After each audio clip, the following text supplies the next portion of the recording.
ነው። ከዛ በኋላ ከጦርነቱ በኋላ የተማረኩትን ቅድም እንዳልኩህ አድርግ ይለዋል። እንመለከታለን። እግዚአብሔር ሙሴን እንዲህ ብሎ ተናገረው፣ ስለ እስራኤል ልጆች በቀል ምድያማውያንን ተበቀል፣ ከዚያም በኋላ ወደ ወገኖችህ ትከማቻለህ።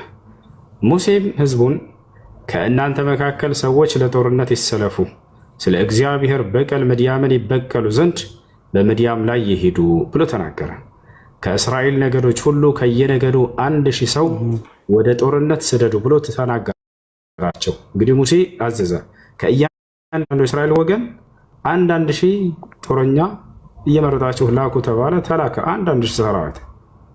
እንቀጥል። ከእስራኤልም አላፋት 12000 ከየነገዱ 1000 ለጦርነት የተሰለፉ ሰዎች ተሰጡ ይላል። 12000 ሰራዊት መጡ። ሙሴም ከየነገዱ 1000 ወደ ጦርነት ሰደደ። እነርሱንና የካህኑን የአልዓዛርን ልጅ ፊንሐስን ወደ ጦርነት ሰደዳቸው። የመቅደሱንም ዕቃ የሚነፋውን መለከት በእጁ ሰጠው። እግዚአብሔር ሙሴን እንዳዘዘ ከምድያም ጋር ተዋጉ። ይህ እግዚአብሔር ነው ተዋጉ ብሎ አዟቸው።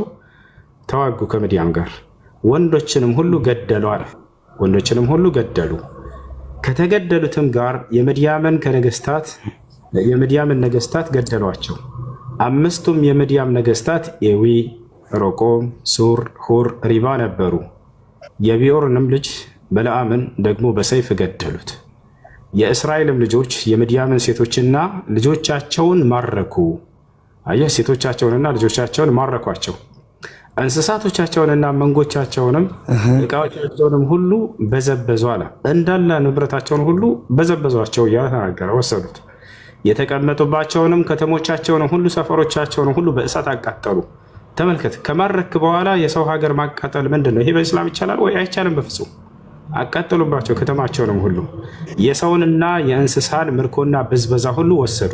እንግዲህ ከተማ ውስጥ ያገኙትን ሴቶችና ወንዶች ሁሉ ንብረት ሁሉ ወሰዱ። እነዚህ ሰዎች የማረኳቸውንም ሰዎች ምርኮውንም በዝብዘው ወደ ሙሴና ወደ ካህኑ ወደ አልዓዛር ወደ እስራኤል ልጆች ማህበር በዮርዳኖስም አጠገብ በኢያሪኮ ፊት ለፊት በሞዓብ ሜዳ ወዳለው ሰፈር አመጡ። እንግዲህ የማረኩትን ንብረት ወንዶችንም ሴቶችንም ሁሉ ወደ ሙሴና ወደ ካህኑ ወደ አልዓዛር ዘንድ አመጡ። ሙሴና ካህኑ አልዓዛርም የማህበሩ አለቆች ሁሉ ከሰፈሩ ወደ ውጭ ሊያገኟቸው ወጡ። ተመልከት። ሙሴም ከዘመቻ በተመለሱት በጭፍራ አለቆች በሻለቆችና በመቶ አለቆች ላይ ተቆጣ። አየህ፣ ሙሴ በሰራዊቱ ዋና ዋና አለቆች ላይ ተቆጣባቸው። ለምን ተቆጣ ከተባለ ተመልከት።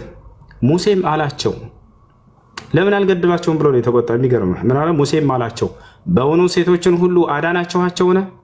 ያ ማለት ተዋችኋቸውን በህይወት እያለ እየተቆጣ ነው ሙሴ። እነሆ እነዚህ በፌጎር ምክንያት በበለዓም ምክንያት እግዚአብሔርን ይበድሉ ዘንድ ለእስራኤል ልጆች እንቅፋት ሆኑ። ስለዚህም በእግዚአብሔር ማህበር ላይ መቅሰፍት ሆነ። ከዚያ ቀጥሎ ሙሴ ምን አለ? ተመልከት፣ ቅድም ያልኩህ ያው እነዚህ ጋር። ስለዚህ ሙሴ ምን አለ? አሁን እንግዲህ ከልጆቹ ሁሉ ወንዱን ግደሉ። አሁን እንግዲህ ከልጆቹ ወንዱን ሁሉ ግደሉ አላቸው። የተማረኩትን የመጡትን ተመልከት፣ ግደሉ አለ ሙሴ ወንዶችን። ሴቶቹንስ ለሁለት ከፈላቸው። ወንድንም በመኝታ የሚያውቁትን ሴቶች ሁሉ ግደሉ አለ ሙሴ። ያ ማለት ከወንድ ጋር ተገናኝተው የሚያውቁ ሴቶች ከሴቶቹ ወንድን በመገናኘት የሚታወቁ ከሆኑ ግደሏቸው አለ። ወንድን የማያውቁትን ሴቶች ልጆች ሁሉ ግን ለራሳችሁ አድኗቸው አለ። ከወንድ ጋር ተገናኝተው የማያውቁ ከሆነ ከሴቶች እነዚህን ለራሳችሁ አድኗቸው፣ ለራሳችሁ ሰዷቸው አለ። ስለዚህ በምርኮ ጊዜ ምንድነው የሚደረገው? ወንዱን ሁሉ ለምን አልገደላችሁም ብሎ ሙሴ ተቆጣ። ወንዶቹን ግደሉ አለ። እዚያው ተረፈረፉ፣ ተገደሉ። ሴቶችን ለሁለት ከፈላቸው ሙሴ። ምን አደረገ? ድንግል ያላቸውና የሌላቸው። ያ ማለት ከወንድ ጋር በመገናኘት የማይታወቁና ከወንድ ጋር በመገናኘት የሚታወቁ። ስለዚህ ከወንድ ጋር በመገናኘት የሚታወቁ ከሆነ ግደሏቸው አለ ሙሴ። ተገደሉ። ይህን ከወንድ ጋር በመገናኘት የማይታወቁ ከሆነስ እነዚህ ያስፈልጋሉ፣ አይገደሉ። እነዚህን ደግሞ ለራሳችሁ አለ ሙሴ፣ ለራሳችሁ ለእናንተ አድኗቸው ብሎ ተናገረ ማለት ነው። እንግዲህ በክርስትና ከጦርነት በኋላ በምርኮኞች ላይ ያለው ስራ ይሄ ነው። ምን ይደረጋሉ? ምርኮኛ እንዳለ ይገደላታል ወንድ ከሆነ። ሴት ከሆኑ ደግሞ ለሁለት ይከፈላሉ። ከወንድ ጋር በመገናኘት የሚታወቁ ከሆነ ይገደላሉ። ከወንድ ጋር በመገናኘት የማይታወቁ ከሆነ ደግሞ ለራሳቸው ይጠቀሙባቸዋል። ይሄ ነው ያለው። ወደ እስልምና ስንመጣ ግን ሌላ ታሪክ ነው ጀማዓ። ወደ እስልምና ስትመጣ እንዴት ነው? እሺ ቆይ እስኪ ጥያቄ ቆይ እስኪ ቆይ አንዴ። እሺ ብሉይ ኪዳን እኮ አብዛኛው ፐርሰንቱን እናንተ ትወስዱታላችሁ። ቆይ እኛ ከዚያ አንወስድም። የእኛን እኮ ልነግርህ ነው። አሁን የእኛን ልነግርህ ነው። አላዳመጥክም። እሺ ታዳምጣለህ። ሌላ ነገር ልጨምርልህ፣ ሌላ ሰርፕራይዝ። አሁን የቀሩት እንስሳቶችን ስንት ነው የሚከፋፈሉት ወደሚለው ደግሞ መንገረህ ምን እንደሚል መጽሐፍ ቅዱስ አሁን እንስሳቶች ምናምን ስለ እናንተ ደግሞ እስኪ እናውራ እንሄዳለን። ችግር የለውም። እንስሳቶችን ለማን እንተዋቸው? የተማረኩ እንስሳቶች አሉ አይደለ? ፍየል አለ፣ በግ አለ፣ ከብት አለ ምናምን። ልክ እንዲሁ ደግሞ ከነዚህ ከድንግሎቹ ያልተገደሉት እነዚህ እንዴት ነው ክፍፍሉ የሚለውን እግዚአብሔር ድርሻ አለው። ከድንግሎቹ ሴቶች ከእንስሳቶችም ድርሻ አለው። 1/5 ላሳይህ ማስረጃ። ለእግዚአብሔር ድርሻ አለው። እዛ ውረድ በላ አቡበከር 31 ላይ ክፍፍሉ እንመልከት። እንዴት ነው የሚከፋፈለው?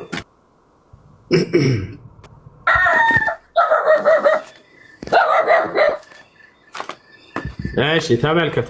ወደታይ ወረድ ብለን ከስንት ጀምረን እንላለን? ከ25 ጀምረን። ኦኬ ከ25 ጀምረን አቅለም ክፍፍሉ የክፍፍሉ ስርዓት ላይ እግዚአብሔር ይካተታል። እግዚአብሔርም ድርሻ አለው ከምርኮ ማለት ነው። ሴቶቹ ከድንግሎቹ ከሴቶቹ ሁሉ ድርሻ አለው። ምን እንደሚያደርጋቸው እግዚአብሔር ወላሂ አለ 25 ላይ ነው ያመጣው። የሰማይ ነው ባፊ አንደብ እሺ 25 ላይ እግዚአብሔርን ሙሴን እንዲህ ብሎ ተናገረው አለ። ሙሴን እንዲህ ብሎ ተናገረው እግዚአብሔር፣ አንተና ካህኑ አልዓዛር የማህበሩ አባቶች አለቆች የተማረኩትን ሰውና እንስሳ ቁጠሩ አላቸው። አሁን የክፍፍል ስራ ሊካሄድ ነው። መቁጠር ጀመሩ። ሙሴና አልዓዛር የማህበሩ አለቆች ምርኮውንም በተዋጉት እና ወደ ሰልፍ በወጡት በማህበሩም ሁሉ መካከል አስተካክለህ ክፈል አለው። አካፍል አለው። አየህ አይደለ? ከእነዚህም ከተዋጉት ወደ ሰልፍም ከወጡት ሰልፈኞች ዘንድ ከሰዎችም ከበሬዎችም ከአህዮችም ከመንጎችም ከ501 ለእግዚአብሔር ግብር አውጣ። አላህ ለእግዚአብሔር ድርሻ አለው። ምን ትላለህ? ለእግዚአብሔር ድርሻ አለው። ከስንት ስንት? ከእነዚህም ከተዋጉት ወደ ሰልፍም ከወጡት ሰልፈኞች ዘንድ ከሰዎችም ከበሬዎችም ከአህዮችም ከመንጎችም ከ501 ለእግዚአብሔር ግብር አውጣ። ከድርሻቸው ወስደህ ለእግዚአብሔር ለማንሳት ቁርባን ለካህኑ ለአልዓዛር ስጠው።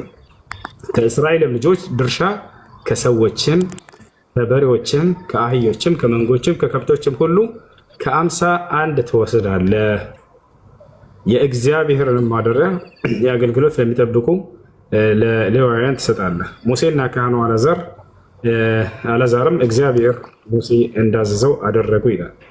ወደ ሰልፍ የወጡ ሰዎችም ከወሰዱት ብዝበዛ ያስቀሩት ምርኮ እንዲህ ሆነ። 675,000 በጎች፣ 72,000 በሬዎች፣ 61,000 አህዮች፣ ወንድ ከማያውቁ ሴቶችም 32,000 ነፍስ። በዘመቻም ከነበሩት ሰዎች ድርሻ የሆነ እኩሌታ ከበግ 337,500 በጎች ነበሩ። ከበጎችም የእግዚአብሔር ግብር 675 ነበረ ይላል። ቁጥር የእግዚአብሔርን ድርሻ ከበጎች ስንት ነው ለእግዚአብሔር የሚደርሰው? ከበጎችም የእግዚአብሔር ግብር 675 ነበረ ይላል። 675 በግ የእግዚአብሔር ድርሻ ነው። እንቀጥል።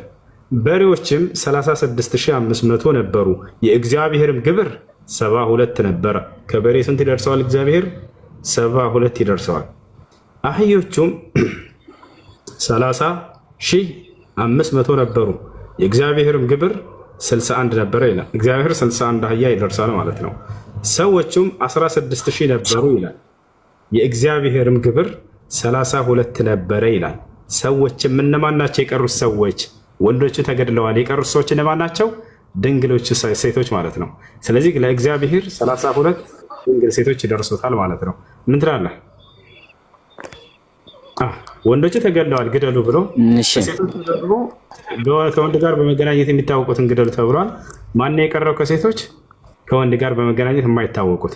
ስለዚህ ከሰዎቹ ወይም ከሴቶቹ 32 ድንግል ሴቶች ለእግዚአብሔር ይደርሱታል።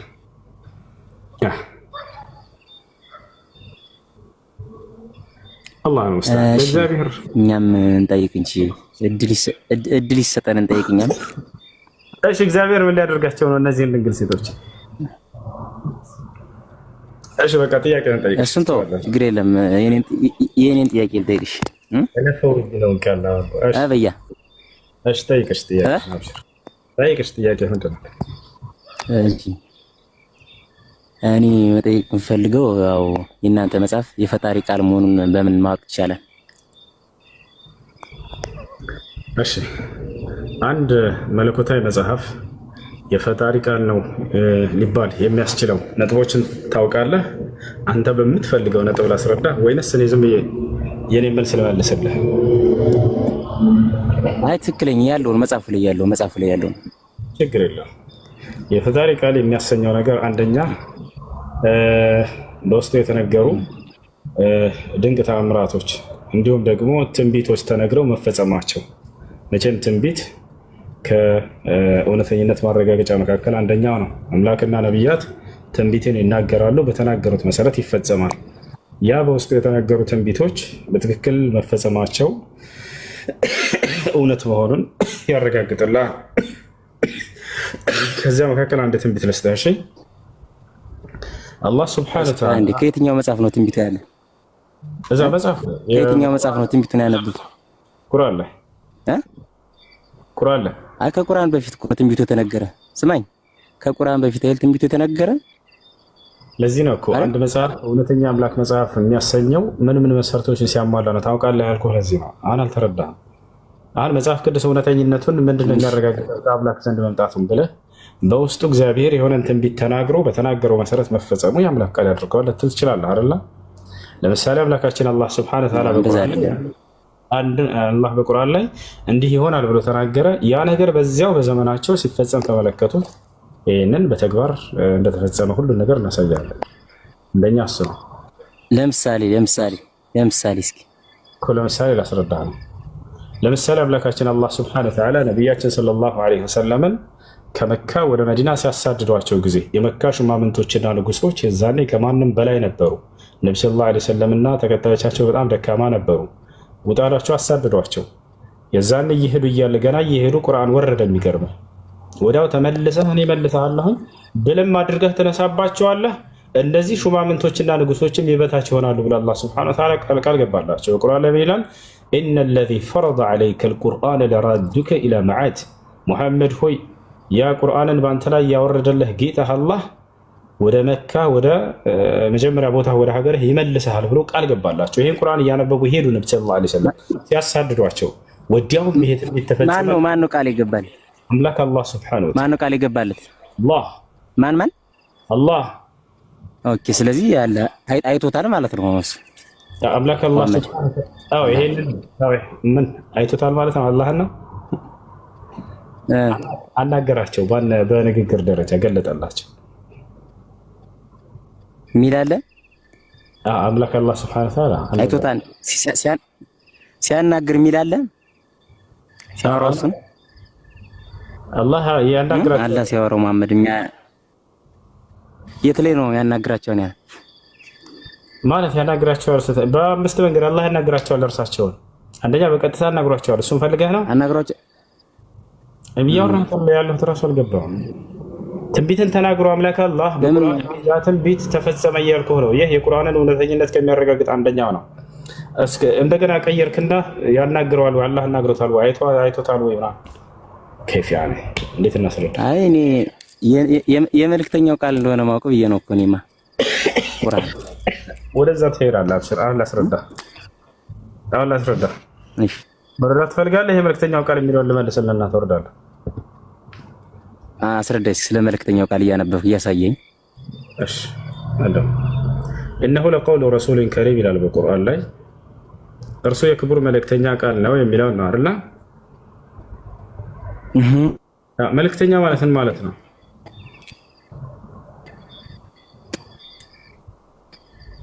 መልእክተኛ ማለት ምን ማለት ነው? ሱራ ምን መልእክተኛ ማለት ምን ማለት ነው? አታውቅም? ላስረዳ። ሄሎ አይሰማኝም። ኔትወርኩ ነው መሰለኝ አይሰማኝም። ግን በቃ ካልተሰማ አዳምጥሽ ሆነ አካል ወደ ሆነ አካል ተላኪ ጎበዝ አይሰማም ወደ ሆነ አካል ተላከ። ስለዚህ እየተላከ ስለዚህ ይህ መልእክተኛ የተባለው አካል ይህን ቁርአን ተልኮ ያመጣ አካል ነው ማለት ነው። ከማን ነው የተላከው ወደ ማን ነው የተላከው የሚለውን ራሱ ቁርአን ይገልጽልናል።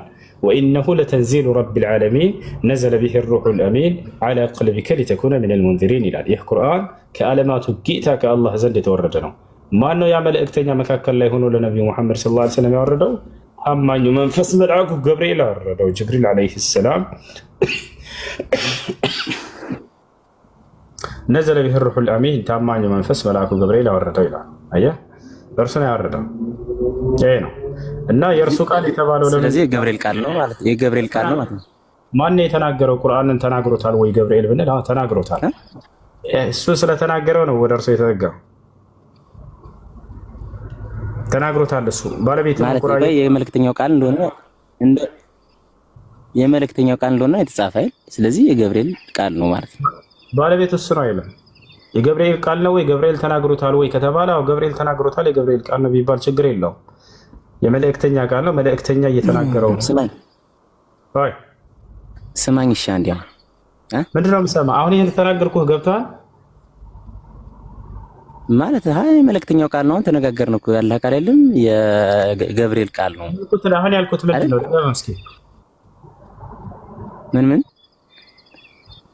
አሁን ያልኩት ቃል ምንድን ነው? ድገመው።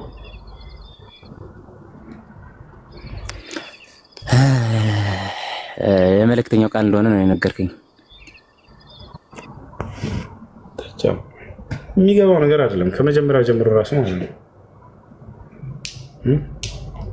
የምለውን ድገመው አይደገመው። እሺ ጥያቄ ያለው ክርስቲያን አለ? አይ እሺ ዋኛውን ላስረዳችሁ። በአንድ መንገድ ሳይሆን በብዙ መንገድ ላስረዳችሁ። ይሄን እሺ አንደኛ ቁርአን አላህ ስብሐነሁ ወተዓላ ከላሙላህ የአላህ ቃል ብሎ በሱረቱ ተውባ ላይ ገልጾታል። ከላሙላህ ብሎ ዩሪዱነ አን ዩበድሉ ከላመላህ ቁል ለው ካነ አልበሕሩ ሚዳደን ሊከሊማቲ ረቢ የጌታዬ ቃል የአላህ ቃል እየተባለ ብዙ ቦታ ላይ አላህ ቁርአን ገልጾታል።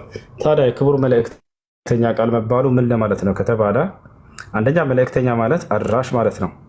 እርሱ ያ መልእክተኛ ስለተናገረው ኡዲፈ ኢለይሂ ወደ እርሱ ተጠጋ። ለምንድን ነው ወደ እርሱ የተጠጋው ወደሚለው እንምጣ።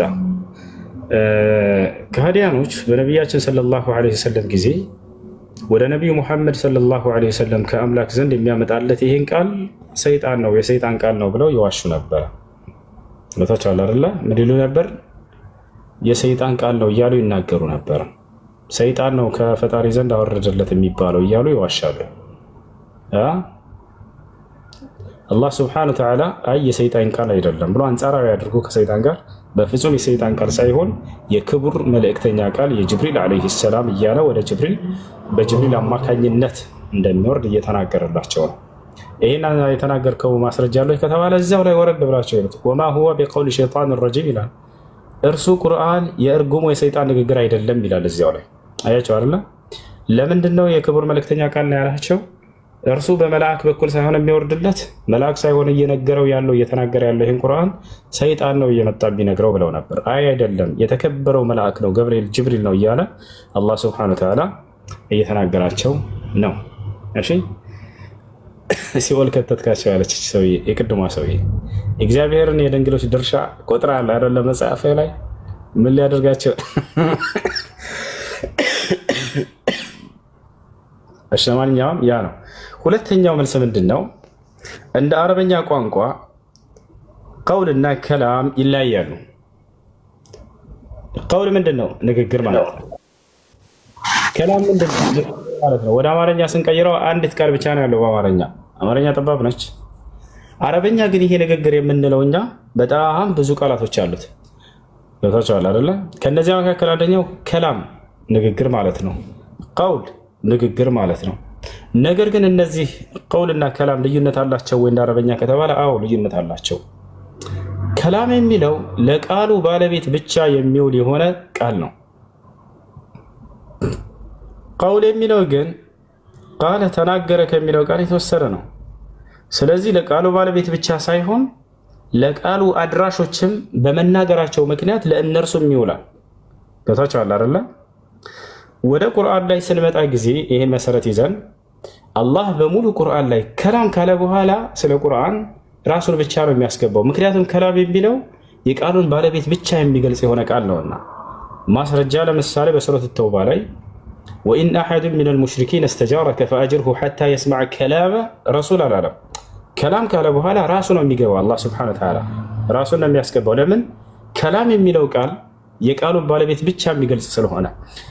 ወኢን አሐዱ ሚነል ሙሽሪኪን እስተጃረከ ፈአጅርሁ ሐታ የስመዐ ከላመ አላህ የአላህን ቃል አያችሁት አይደለ? ልክ እንዲሁ በሌላ ቦታ ላይ ዩሪዱነ አን ዩበድሉ ከላመ አላህ ከላም ካለ በኋላ አላህ ነው የሚለው። ቁል ለው ካነ አልበሕሩ ሚዳደን ሊከሊማቲ ረቢ አያችሁ። ስለዚህ ከላም ካለ በኋላ የአላህ ስብሐነሁ ወተዓላ ማንነት ብቻ ነው የሚገባው። ምክንያቱም ከላም የሚለው ንግግር የሚለው እዚህ ጋር የቃሉን ባለቤት ብቻ የሚገልጽ ስለሆነ። ቀውል የሚለውስ ቀውል የሚለው ቃለ ማለት ነው ተናገረ ማለት ነው። ቀውል ንግግር። ስለዚህ ቀውል የሚለው በመናገራቸው ምክንያት ለቃሉ ባለቤት ብቻ ሳይሆን ያን ቃል ለተናገሩ አካሎችም ሁሉ ይውላል። ጌታቸዋል አይደለ? ለተናገሩ አካሎችም ሁሉ ይውላል። ስለዚህ ቁርአንን ጅብሪል ተናግሮታል አልተናገረውም? ከአላህ ዘንድ ወስዶ ለነብዩ ሰለላሁ ዐለይሂ ወሰለም ተናግሮታል። ሐታ ነብዩ ሰለላሁ ዐለይሂ ወሰለም ከጅብሪል ተቀበለው ለትውልድ ተናግረውታል አልተናገሩትም? ተናግረውታል። ስለዚህ ቀውል በሚለው ተናገረ በሚለው ይሄ ንግግር ቃል ለነብዩ ሰለላሁ ዐለይሂ ወሰለም ውሏል፣ ለጅብሪልም ውሏል። በሱራ ቀለም ላይ አላህ ሱብሓነሁ ወተዓላ ቃል በቃል የተናገረውን ለነብዩ ሰለላሁ ዐለይሂ ወሰለም ልክ እንዲሁ ለጅብሪልም በሱራ አተክዊር ላይ ቁጥር 19 ላይ ለነቢያችን ለጅብሪል ዐለይሂ ሰላምም አውሎታል። ገብታችኋል አይደል? ስለዚህ ተናገረ ንግግር የሚለው እዚህ ቦታ ላይ በመናገራቸው ምክንያት ይሄን ቁርአን ከአምላክ ተቀብለው እነዚህ ሁለት መልእክተኞች ጅብሪል የአላህ መልእክተኛ ነው ከአላህ ዘንድ ወስዶ ጅብሪል ነቢያችን ሰለላሁ ዐለይሂ ወሰለም ደግሞ ከጅብሪል ተቀብለው ለትውልድ የተናገሩ በመሆናቸው ምክንያት ወደ ነብዩ ሰለላሁ ዐለይሂ ወሰለም የእርሳቸው ንግግር ተብሏል፣ የጅብሪልም ንግግር ተብሏል ስለተናገሩት እነርሱ። ከላም ካለ በኋላ ግን እነርሱን ቢያስገባ ኑሮ የዛኔ ስህተት ይፈጠር ነበር። ከላም የሚለው የአረበኛ ቃል ንግግር የሚለው የቃሉ ባለቤትን ብቻ የሚገልጽ ስለሆነ ይሄ ቁርአን ከላመ ጅብሪል ይባላል? ላ በፍጹም አይባልም። هذا القرآن كلام رسول الله ይባላል? ላ አይባልም በፍጹም። ያቻላር ይህ ነው። እሺ ጥያቄ ያለው ካለ አንጠይቅ ይችላል። ሰላም አለይኩም ወአለይኩም ሰላም ወራህመቱላሂ ወበረካቱ። ኦኬ ኡስታዝ፣ እኔ ጥያቄ አንድ ሶስት ጥያቄ ነበር። በተራም ጠይቅ። ጥያቄ ምንድን ነው? እሺ ጥያቄሽ ምንድን ነው? ኦኬ ቤታችን ፊት ለፊት መስጂድ ነበር ኡስታዝ፣ እና እዛ ጉርብ ከፍተው ንያ አድርጌ ነበረ እና ቁርአን የሚያስቀራኝ ኡስታዝ መላክ የለብሽም እዛ መውሊድ ምናምን ያከብራሉ ምናምን አለኝ። እኔ ንያዬ ለመስጂድ ነው ብልክ ችግር አለው? ምን መስጂድ ምንድን ነው ያልሽው?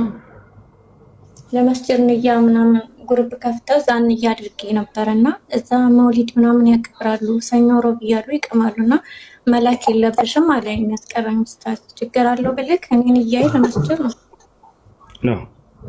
እርግጠኛ ነው በዚያ ነገር ላይ? አዎ መስጂዱን ቤታችን ስለሆነ ግን ያከብሩበታል ምናምን መውሊድ ምናምን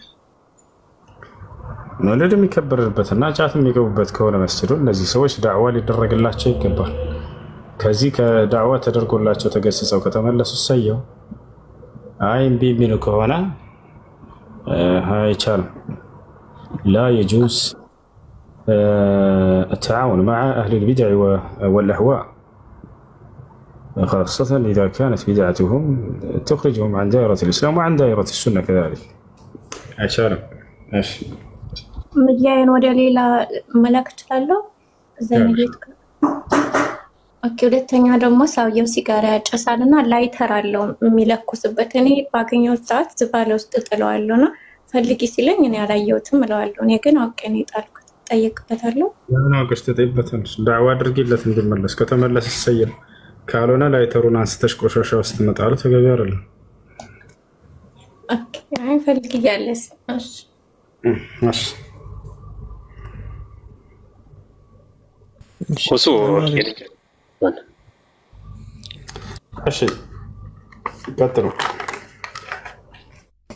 እሺ የመጀመሪያው ጥያቄ ፊቄ ከስንት ጊዜ በኋላ ነው የመጣበት ጊዜ ምን ላይ ነው?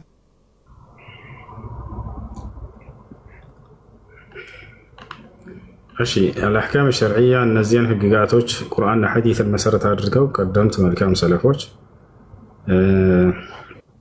ቀለል ባለ መንገድ ለትውልድ የመጻፍ እና ማዘጋጀት የጀመሯቸው الإمام أبو حنيفة والإمام مالك والإمام الشافعي والإمام أحمد بن حنبل እነዚህ አካባቢ ናቸው። በእነርሱም ዘመን ልክ እንደው በጣም በርካታ የፍቅህ ባለቤቶች ነበሩ፣ እነ ሱፊያን አልተውሪ፣ እነ ኢማሙ አልአውዛዒ፣ ሌሎች። ነገር ግን የእነዚህ አራቱ ጸንቶ እስከዛ ድረስ ቆይተዋል። ያን ይመስላል። እነዚህን የነቢያችን ሰለላሁ ዐለይሂ ወሰለም ሶሐቦች እንዲህ በኪታብ ደረጃ ባያዘጋጁም በተውሂድ ባስተምሮ ደረጃ ቀድመው ይናገሯቸው ነበር። አፍቀሁ ኡመቲ ከማ ቃለ ነቢይ ሰለላሁ ዐለይሂ ወሰለም ሙዓዝ ብን ጀበል የትውልዴ ሁሉ ፈቂህ ነው ብለው መስክረውለታል። ከዛሊከ ኡሙል ሙእሚኒን ዓኢሻ ረዲየላሁ ዐንሃ እናታችን ዓኢሻ እንዲህ ኪታብ ጽፋ ባታዘጋጅም በራሷ በአስተምህሮ ደረጃ በጣም በርካታ ፍቅሃዊ ትምህርቶችን አስተምራለች። ሁዘይፋ ብኑል የማን ከዛሊክ ልክ ማን ነው ሙዓዝ ብን ጀበል ልክ እንዲሁ የትውልዴ ታላቁ ፈቂህ እርስ ነው ብለው ነቢያችን ሰለላሁ ዐለይሂ ወሰለም አስተምረዋል። ሁለተኛው ጥያቄ ደግሞ ጉግል አሁን አብዛኛውን አብዱላህ የሚለውን የእግዚአብሔር ልጅ ወይም ባሪያ ብሎ ብሎታል። ጉግል ቢሳሳተ ሐዲሱ ተሳሳተ እንለውም መቼም። ጉግል ላይ የተመረኮዙ ሰዎች ይጠፋሉ። እንትን አረበኛውን ቃል ካላወቁ ከባድ ነው እና ጉግል እንትን ላ ዩዕተመድ ዐለይህ እርሱን መያዝ እንደ አስል መሰረት አድርጎ ስህተት ነው። እሺ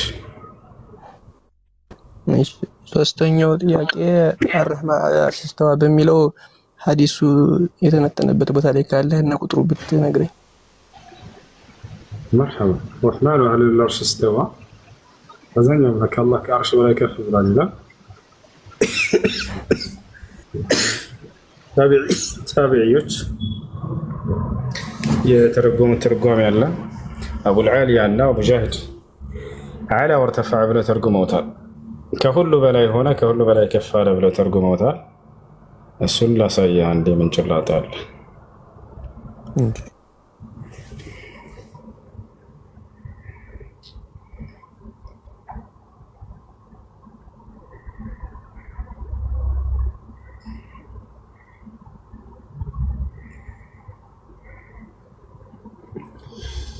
እሺ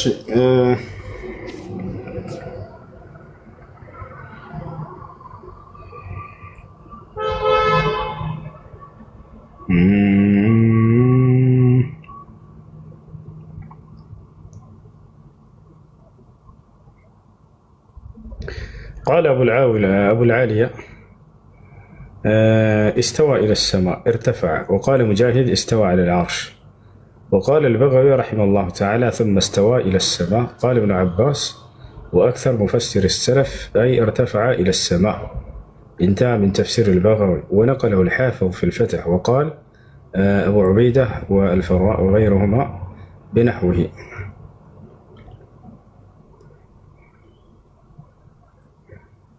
ماشي.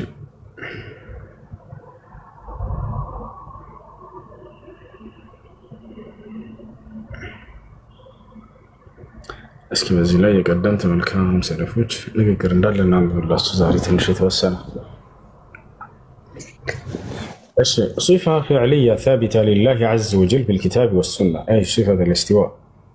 الدليل من القرآن الكريم قوله سبحانه وتعالى الرحمن على العرش استوى، وقوله سبحانه وتعالى ثم استوى على العرش. سبحانه وتعالى يكينا عن أبي العالية في قوله سبحانه وتعالى ثم استوى إلى السماء ارتفع. تفسير ابن أبي حاتم لا تابعني على السنة. وعن مجاهد لك عنده قوله تعالى ثم استوى على العرش على العرش يا كعرش بلاي هنا كعرش بلاي كف على بلا ترجمه. قال السمعاني أهل السنة والجماعة يقولون إن الاستواء على العرش صفة لله تعالى بلا كيف، والإيمان به واجب. كذلك يحكى عن مالك بن أنس وغيره من السلف أنهم قالوا في هذه الآية الإيمان به واجب والسؤال عنه بدعة. وقال البغوي رحمه الله تعالى ثم استوى على العرش. قال الكلبي ومقاتل استقر. وقال أبو عبيدة صاعدة. وأولت المعتزلة الاستواء بالاستيلاء. يا شعر الله በስልጣኑ ተቆጣጠረ ብለው የሚተረጉሙት ማናቸው ሙዕተዚላዎች ናቸው። ልክ ቀደምቶቹ ሙዕተዚላዎች ዛሬ አህባሾች ማለት ነው። ተቆጣጠረ አይ ቀሃራ ማለት ነው። كيف ያገኙት? ከሙዕተዚላ የተገኘ ተፍሲር ነው። ከሙዕተዚላ የተገኘ ተፍሲር ነው። ኢማሙ አልበጋዊ እሱን አስቀምጠዋል። ተፍሲር አልበጋዊ ይላል وأولت المعتزلة الاستواء بالاستيلاء. فأما أهل السنة يقولون الاستواء على العرش صفة لله تعالى بلا كيف، يجب على الرجل الإيمان به ويكل العلم فيه إلى الله عز وجل. وسأل رجل مالك بن أنس قوله سبحانه وتعالى الرحمن على العرش استوى كيف استوى، فأطرق برأسه مليا وعلاه الرحضاء، ثم قال الاستواء غير مجهول والكيف غير معقول والإيمان به واجب والسؤال عنه بدعة وما أظنك إلا ضالا، ثم أمر به فأخرج. وروي عن سفيان الثوري والأوزاعي والليث بن سعد وسفيان بن عيينة وعبد الله بن المبارك وغيرهم من علماء السنة في هذه الآيات التي جاءت في الصفات المتشابهات أمروها كما جاءت بلا كيف. والعرش في اللغة هو السرير، وقيل هو ما علاه فأظل، ومنه عرش الكرم. بس كي مقدم كم سلفوش من دار المركز. وقال ابن رشد من قالوا أما من قال إن الاستواء بمعنى الاستيلاء فقد أخطأ. إيه الله بسلطانه تقول ترى من أين تقرب له بترجم سوج تساستوار لله، لأن الاستيلاء لا يكون إلا بعد المغالبة والمقاهرة. والله يتعالى عن يغالبه أحد. وحمل الاستواء على العلو والارتفاع أولى ما قيل، كما يقال استوت الشمس في كبد السماء أي علت. وقال ابن كثير قوله تعالى ثم استوى على العرش. للناس في هذا المقام مقالات كثيرة جدا، ليس هذا موضع بسطها، وإنما يسلك في هذا المقام مذهب السلف الصالح مالك والأوزاعي والثوري والليث بن سعد والشافعي وأحمد بن حنبل وإسحاق بن راهويه وغيرهم من أئمة المسلمين قديما وحديثا، وهو إمرارها كما جاءت من غير تكييف ولا تشبيه ولا تعطيل. والظاهر المتبادر إلى أذهان المشبهين يعني منفي عن الله سبحانه وتعالى، فإن الله لا يشبه شيء من خلقه وليس كمثل شيء وهو السميع البصير. بل الأمر كما قال الأئمة منهم نعيم بن حماد الخزاعي شيخ البخاري من شبه الله بخلقه فقد كفر، ومن جحد ما وصف الله به نفسه فقد كفر، وليس فيما وصف الله به نفسه ولا رسوله تشبيه.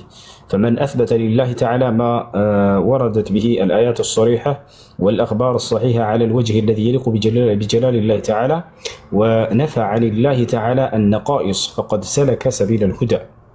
ومن أقوال العلماء في إثبات صفة الاستواء لله سبحانه وتعالى قال أبو حنيفة نقر بأن الله تعالى على العرش استوى. أبو حنيفة من قالوا الله كعرش بلا يكفن لنا النار قتال لنا من غير أن يكون له حاجة كرسوم من ماينت قد سينره. وقال الشافعي في وصيته هذه وصية محمد بن إدريس الشافعي أوصى أنه يشهد أن لا إله إلا الله وحده لا شريك له وأن محمد رسول الله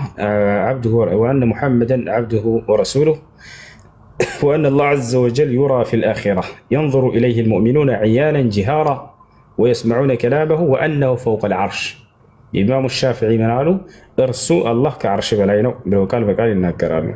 وقال أيضا القول في السنة التي أنا عليها ورأيت أصحابنا عليها أهل الحديث الذين رأيتهم فأخذت عنهم مثل سفيان ومالك وغيرهما الإقرار بشهادة لا إله إلا الله وأن محمد رسول الله وأن الله على عرشه في سمائه አላህ ከዓርሹ በላይ ነው፣ ከሰማያቶች ሁሉ በላይ ነው።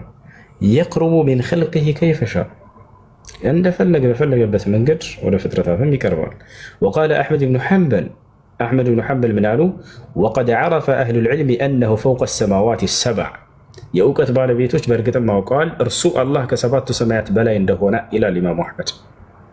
الكرسي والعرش واللوح المحفوظ والحجب وأشياء كثيرة لم يسميها. وقال الدارمي رحمه الله تعالى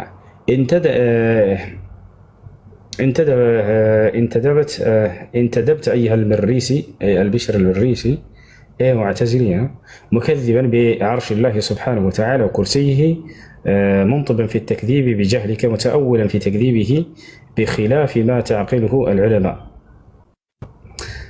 فرويت عن ابن عباس رضي الله عنهما قال وسع كرسي السماوات والأرض قلت فمعنى الكرسي العلم فهو يعني فمن ذهب إلى غير العلم أكذبه يعني كتاب الله سبحانه وتعالى. فيقال لهذا المريسي أما ما رويت عن ابن عباس فإنه من رواية جعفر الأحمر وليس جعفر ممن يعتمد على روايته إذ قد خالفته الرواة الثقات المتقنون. وقد روى مسلم البطين عن سعيد بن جبير عن ابن عباس في الكرسي خلاف ما ادعيت على ابن عباس رضي الله عنه. حدثنا يحيى وأبو بكر ابن أبي شيبة عن وكيع عن سفيان عن عمار الذهني عن مسلم البطين عن سعيد بن جبير عن ابن عباس رضي الله عنهما قال الكرسي موضع القدمين والعرش لا يقدر قدره إلا الله سبحانه وتعالى.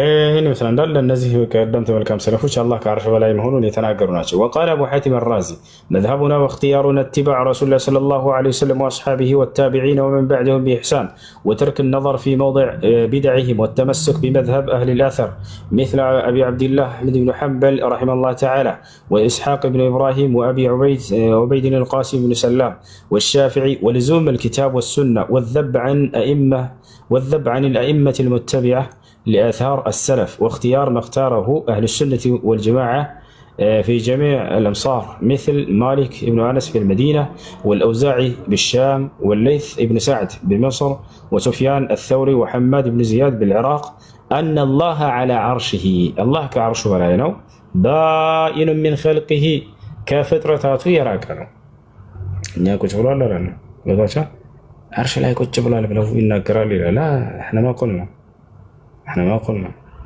الناس بوتالا من إله الله سبحانه وتعالى كعرش ولا كفطرته كله يراك ورسولا. وقال الطحاوي العرش والكرسي حق وهو مستغن يعني عن العرش وما دونه محيط بكل شيء وفوقه.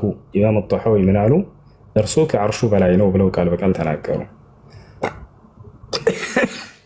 وقال أبو بكر الإسماعيلي اعلموا رحمنا الله وإياكم أن مذهب أهل الحديث أهل السنة والجماعة يعتقدون أن الله مدعو بأسمائه الحسنى وموصوف بصفاته التي سمى ووصف بها نفسه ووصفه بها نبيه صلى الله عليه وسلم وأنه عز وجل استوى على العرش.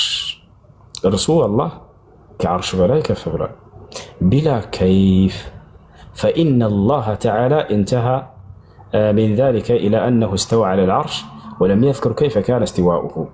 وقال ابن أبي زيد القيرواني أبي زيد القيرواني عقيدة السلف أصحاب الحديث من الكتابات شولاي منالو إن الله إله واحد الله أندم لكنه لا إله غيره كرسوج للأملاك إلا ولا شبيه له لرسوم سيئلا ولا نظير له لرسول فتيلهم ولا ولد له لرسول جيلهم ولا والد له لرسول ولا جلهم ولا صاحبة له لرسول أتشا وين بيتي متون مستير لشوم ولا شريك له لرسول القهر اللوم وأنه رسول الله هي بنقرأش الله يثلك عالم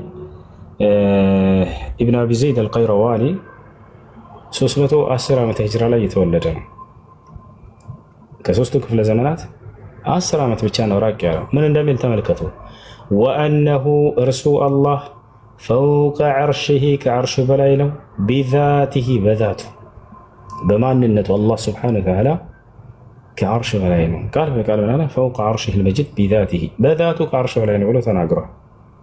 وقال أيضا لكن دعونا من السنن من على مما أجمعت عليه الأئمة من الأمور الديانة ومن السنن التي خلافها بدعة وضلالة أنه فوق سماواته على عرشه دون أرضه، وأنه في كل مكان بعلمه، وأن لله سبحانه وتعالى كرسيا كما قال عز وجل وسع كرسيه السماوات والأرض. مما جاءت به الأحاديث أن الله سبحانه وتعالى يضع كرسيه يوم القيامة لفصل القضاء. قال مجاهد كانوا يقولون ما السماوات والأرض في الكرسي إلا كحلقة ملقى على فلاة، وكل ما قدمنا ذكره فهو قول أهل السنة وأئمة الناس في الفقه والحديث على ما بيناه، وكل قول مالك وكله يعني قول مالك، فمنه منصوص من قوله ومنه معلوم من مذهبه. ابن زمنين من قاله ابن أبي زمنين تعلق علينا شرساتهم. ومن قول أهل السنة أن الله عز وجل خلق العرش واختصه بالعلو والارتفاع فوق جميع ما خلق، ثم استوى عليه كيف شاء كما أخبر عن نفسه في قوله سبحانه وتعالى الرحمن على العرش استوى. وقال أبو عمرو الداني من قولهم إن الله سبحانه وتعالى خلق العرش واختصه بالعلو والارتفاع فوق جميع ما خلق ثم استوى عليه كيف شاء من غير أن يحدث تغيرا في ذاته، لا إله إلا هو الكبير، وأنه تبارك وتعالى خلق الكرسي وهو سبحانه وتعالى فوق عرشه. وقال أبو يعلى نص القرآن والأخبار الصحاح أنه في السماء مستو على عرشه بائن من خلقه. እንግዲህ ሙሉ የቁርአን ግልጽ ቃላቶች አናቅጾች የሚያስረዱት ሐዲስም ሰሒህ የሆነ ሐዲሶች ምንድነው አላህ ከአርሽ በላይ ነው፣ እርሱ ከፍጥረት ዓለም ሁሉ በላይ የራቀ ነው የሚል ነው የሚያስረዱን ይላሉ። وقال ابن عبد البر في شرح حديث النزول فيه دليل أن الله على أن الله عز وجل في السماء على العرش من فوق 7 سماواته. ابن عبد البر الحمد لله ተወርሳቸው ምን አሉ? الله سبحانه وتعالى قال عرش بلاي ነው ከሰባት ሰማያቶች ሁሉ በላይ ነው እያሉ በግልጽ ይናገራሉ። كما قالت الجماعة أي أهل السنة والجماعة، وهو من حجتهم على المعتزلة والجهمية في قولهم إن الله عز وجل في كل مكان وليس على العرش. ومعنى الاستواء العلو والارتفاع والاستقرار والصعود كما قال ابن القيم.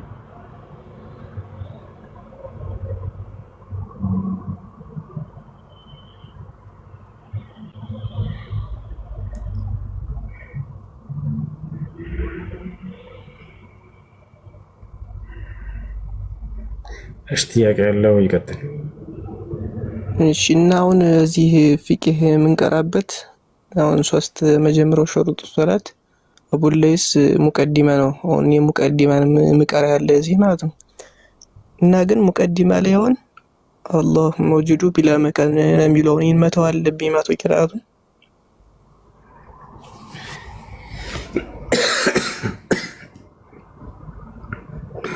አላህ መውጁዱ ቢላ መካን ብሎ ነው እንትን የሚለው። እኛውን ስንቀረው እዚህ እኔ በርግጥ አላምንበትም። ይሄ ነው ሐዲሱ ነው እንደነገርከኝ ሐዲስ ነው እያየሁ ያለውን፣ ግን ቂራአቱም እዛ ፍቂህ ስንቀራ ሙቀዲማ እንደዚህ ብሎ ነው የሚያመጣው። ራሽ እንደዚህ ያሉ የማን ኪታብ ነው እየቀራ ያለው? የኪታቡ ጸሐፊው ማን ይባላል? አሁን ሶስተኛ ጸሐፊው ነው አቡ ሐኒፋ። ተመልከት፣ የአቡ ሐኒፋ ነው የሐነፊ መዛብ እየቀራህ ነው። የአቡ ሐኒፋ ኪታብ ላይ ጭራሽ የራሳቸውን ሀሳብ መጨመር ጀምረዋል ማለት ነው። ሙቀዲማ ብለው ራሳቸው አስቀምጠው እዚያ ላይ አላህ መውጁድን ቢላ መካን ብለው አስቀምጠዋል። አላህ ነው ወላሂ አቡ ሐኒፋ እንደዚህ አላሉ። አሁን አነበብኩላችሁ አይደል? አቡ ሐኒፋ አላህ ከአርሽ በላይ ነው ብለው ነው የተናገሩት። አህባሾች ግን እንደዚህ ያደረጉ የአቡ ሐኒፋ ኪታብ ላይ ጽፈዋል ማለት ነው። أنا أنصحك أن تأخذ العلم عن أهل السنة والجماعة وعن أصحاب العقيدة الصحيحة وعند المشايخ السلفيين، وأنصحك أن تبتعد عن مشايخ الأحباش الذين يضلونكم عن جادة السلف ويخرجونكم عن دائرة أهل السنة والجماعة ويرجعونكم إلى الجهمية القدماء والمعتزلة القدماء ከነዚህ የምትቀራባቸውን ሰዎች አስተካከል። እሺ ወንድም ኢማም አሕመድ ብን ሐንበል ምን አሉ? ኹዙ ልዕልም ዐን አህሊ ሱነቲ ወልጀማዓ ወላ ተእኹዙ ልዕልም ዐን አህሊ ልቢድዕ ወልአህዋ እያሉ ይናገሩ ነበረ። እውቀትን ከአህሉ ሱና ወልጀማዓዎች ያዙ፣ ከቢድዓ ሰዎች እውቀትን አትቅሰሙ። እሺ እና አሁን እነዚህን እንትን ለማለት ወደ ሲጠይቁኝ ለመመለስ አሁን የነገርኩኝን ሀዲሶች ሁሉ አሁን ቁጥሩን ብትነግረኝ ደስ ይለኛል። እሺ እሺ አንድ ጊዜ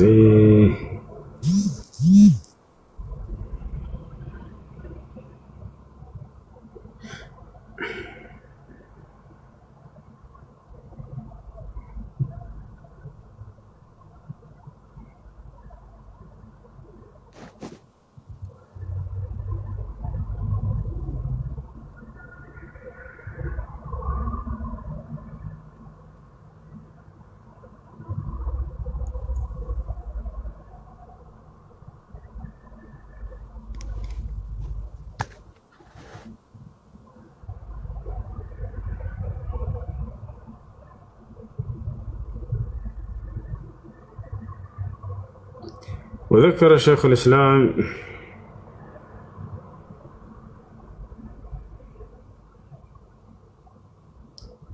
وقال البخاري في خلق أفعال العباد قال ابن مسعود العرش والله فوق العرش. ايش الزقر من جنا اسكمتوا من جي صعوة راسه الله كعرش بلا عنده تناقران. عبد الله بن مسعود قال بقال والله فوق العرش بلا تناقران. الله كعرش بلا عنده تناقران.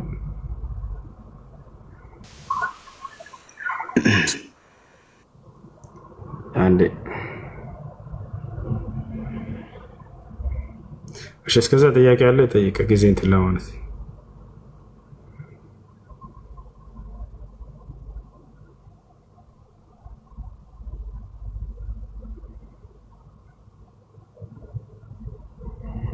አንቀጽ 24 የሚለውን በዛው እንሰጠው። በቃ ሌላ ማብራሪያ ካለው ብዬ ነው። አዎ ኦኬ። መልከል የምን ስለሚባሉት ነው ወይንስ እዛ ላይ ስለተጠቀሰው ስለ እንትን ማወቅ ፈልጋ ነው? ስለ ሙተዓ ነው ወይንስ ከላይ ያለውን መልከል የምን ስለሚለው ነው? መልከል የምን ብቻ የሚለው ነው እኮ። መልከል የምን የሚለው አንድ ያወጣልሃለሁ። እሺ ታገስ። መልከል የምን በእጆቻቸው ንብረት ያደረጋቸዋቸው ለማለት ነው። እሱም ቅድም ልጁ ሲጠይቅ በመካከል ለማስረጃ ለማሳየት ረስተነው ነው። ሙስሊሞች እና ከሃዲያኖች ጦርነት ያደርጋሉ። ከሃዲያኖች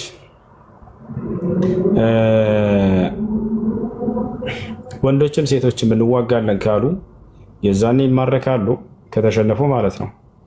የተማረኩት መልከል የምን ይባላሉ? ቦታቸው አለ አይደል?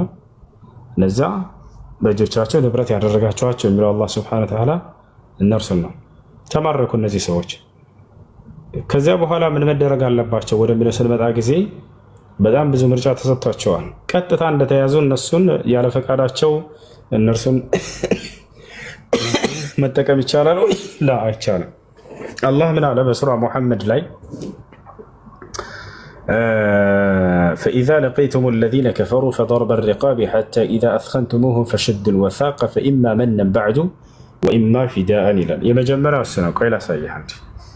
መጀመሪያ ሱራ ሙሐመድ ላይ ያለውን እንመልከት። በጦር በተማረኩ ጊዜ እያንዳንዱን በማስረጃ እንመልከታቸው። አላህ በቁርአን ላይ ይላል። እሺ ምን ይላል? ሱራ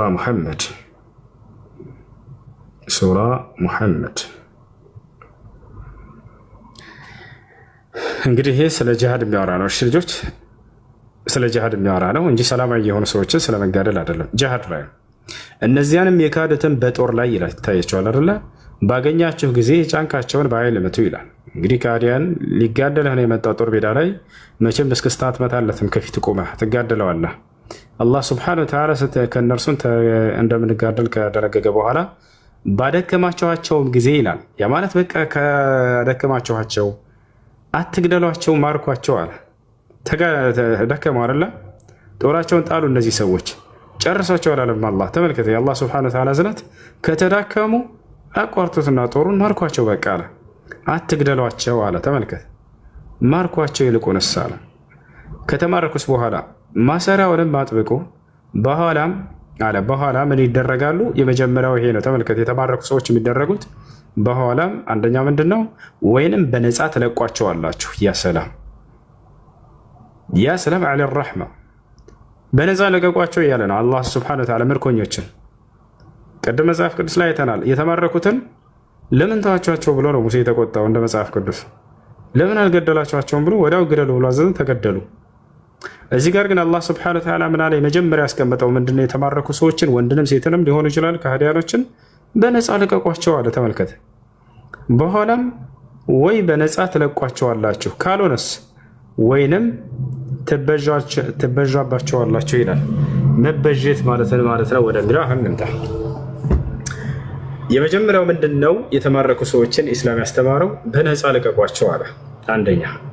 ስለዚህ ያ የሙስሊም መሪ እነዚህን የተማረኩን ከሃዲያኖች ከፈለገ በነፃ ለቀቂያቸዋለሁ ማለት ይችላል። ሁለተኛው መንገድ ምንድን ነው? መበጀት ማለት ነው። መበጀት ማለት ነው ከእኛ የማረኩብን 10 ሰው ሊኖሩ ይችላሉ። ለምሳሌ እኛ የማረክንባቸው 10 ሰዎች ሊኖሩ ይችላሉ። እነዚያን የማረክብኝን 10 ሰራዊቶችን መልስልኝ፣ እኔም እነዚህን 10 ሰራዊቶችን መልስልሃለሁ። ይሄ ሁለተኛው መንገድ ነው ኢስላም ያስቀመጠው።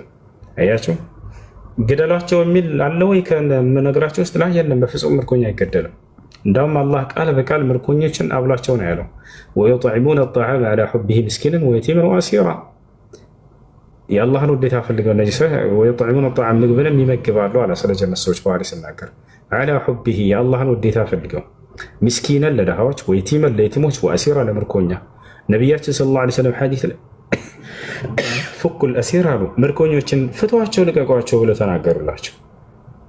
ስለዚህ የመጀመሪያ ምንድን ነው? ከተማረኩ አንድ በነፃ ይቅር በሏቸው ብሏል አላህ ከተማረኩ በኋላ።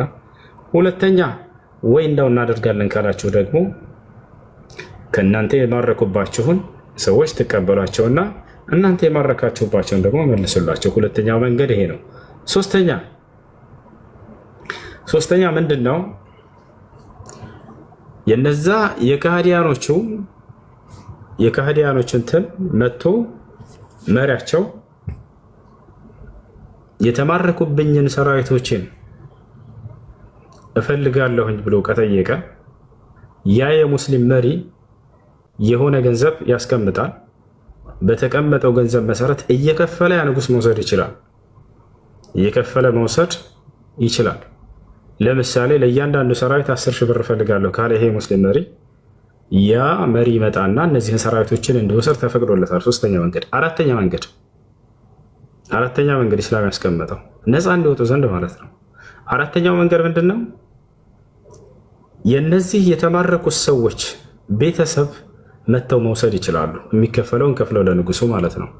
የሙስሊሙ መሪ ለምሳሌ ለአንድ ለተማረከባቸው 10 ሺህ ብር አምጡ ካለ ከዛ እነዛ ንጉሱ መጥቶ ካልወሰደላቸው ከካህዲያኖቹ የነዚህ ቤተሰብ የተማረኩባቸው ቤተሰቦች መጥተው መውሰድ ይችላሉ። ይችላል። ሁሉንም መንገድ ልጨርስላችሁና እዚች ላይ መለስ ብዬ አንድ በጣም አሳዛኝ ታሪክ እነግራችኋለሁ። ነብዩ ሰለላሁ ዐለይሂ ወሰለም ያለቀሱበት ታሪክ። አራተኛው መንገድ ምንድነው? ንጉሱ መጥቶ መውሰድ ካልቻለ ቤተሰብ መጥቶ መውሰድ ይችላል። አምስተኛ መንገድን አስቀምጧል ኢስላም ነፃ የሚወጡበት። አምስተኛው መንገድ ምንድነው? እነዚህ የተማረኩት አካል ራሳቸው ንብረቱ ካላቸው ራሳቸውን ነፃ አውጥተው መውጣት መሄድ ይችላሉ። ሴቷን ልትሆን ትብላለች፣ ወንዱ ከታቻለ አይደለ? የሚከፈለው 10 ሺህ ብር ካለ ለምሳሌ ንጉሱ እያንዳንዳችሁ ይሄን ያክል ከፍላችሁ ራሳቸውን ነፃ ማውጣት ትችላላችሁ ካለ አምስተኛው መንገድ ምንድነው? ራሳቸውን ነፃ አውጥተው እንዲሄዱ ተፈቅዶላቸዋል፣ መብት አላቸው። ስድስተኛ መንገድ ነፃ የሚወጡበት መንገድ መክፈል ካልቻሉ አላህ ሱብሓነሁ ወተዓላ ሙካተባ አድርጉላቸው አለ። ሙካተባ ምንድን ነው? ይሄ ሰራዊት የተማረከው መክፈል አልቻለም። ከቤተሰቡም የሚከፍለው አላገኘም፣ የሚወስደው ከንጉሱም አላገኘም። ነገር ግን እርሱ ራሱ የሚከፍል አላገኘም። ተመልከቱ። እርሱን እኔ ይህን ገንዘብ የተጣለብኝን ገንዘብ እስከ ከፍል ድረስ ጊዜ ስጠኝ፣ ሰርቼ ልክፈል ብሎ ይሄንን ስምምነት ይፈጽማል። ይሄ ነው ሙካተባ ማለት። ያቷቸዋል አይደለ? የዛን ይሄ ሰው ያንን ገንዘብ ሰርቶ ያመጣል፣ ከየትም ከፍሎ ራሱን ነፃ ማውጣት ይችላል። አላህ ቃል በቃል ፈካቲቡሁም ኢን ዓሊምቱም ፊህም ኸይር አለ። በሱረቱ ኑር ላይ ይናገራል። ሙካተብ አድርጉላቸው ስለ እነርሱ አማኝነት መልካም ነገር ካወቃቸው እያለ ይናገራል። ገባችኋል? ስለዚህ ያቺ ሴት ልትሆን ትችላለች፣ ወንዱ የተማረኩት ጠላቶች ይሄን አድርገው ነፃ ማውጣት ይችላሉ ራሳቸው። ይሄ ስንተኛ ነው? ስድስተኛ ሰባተኛ?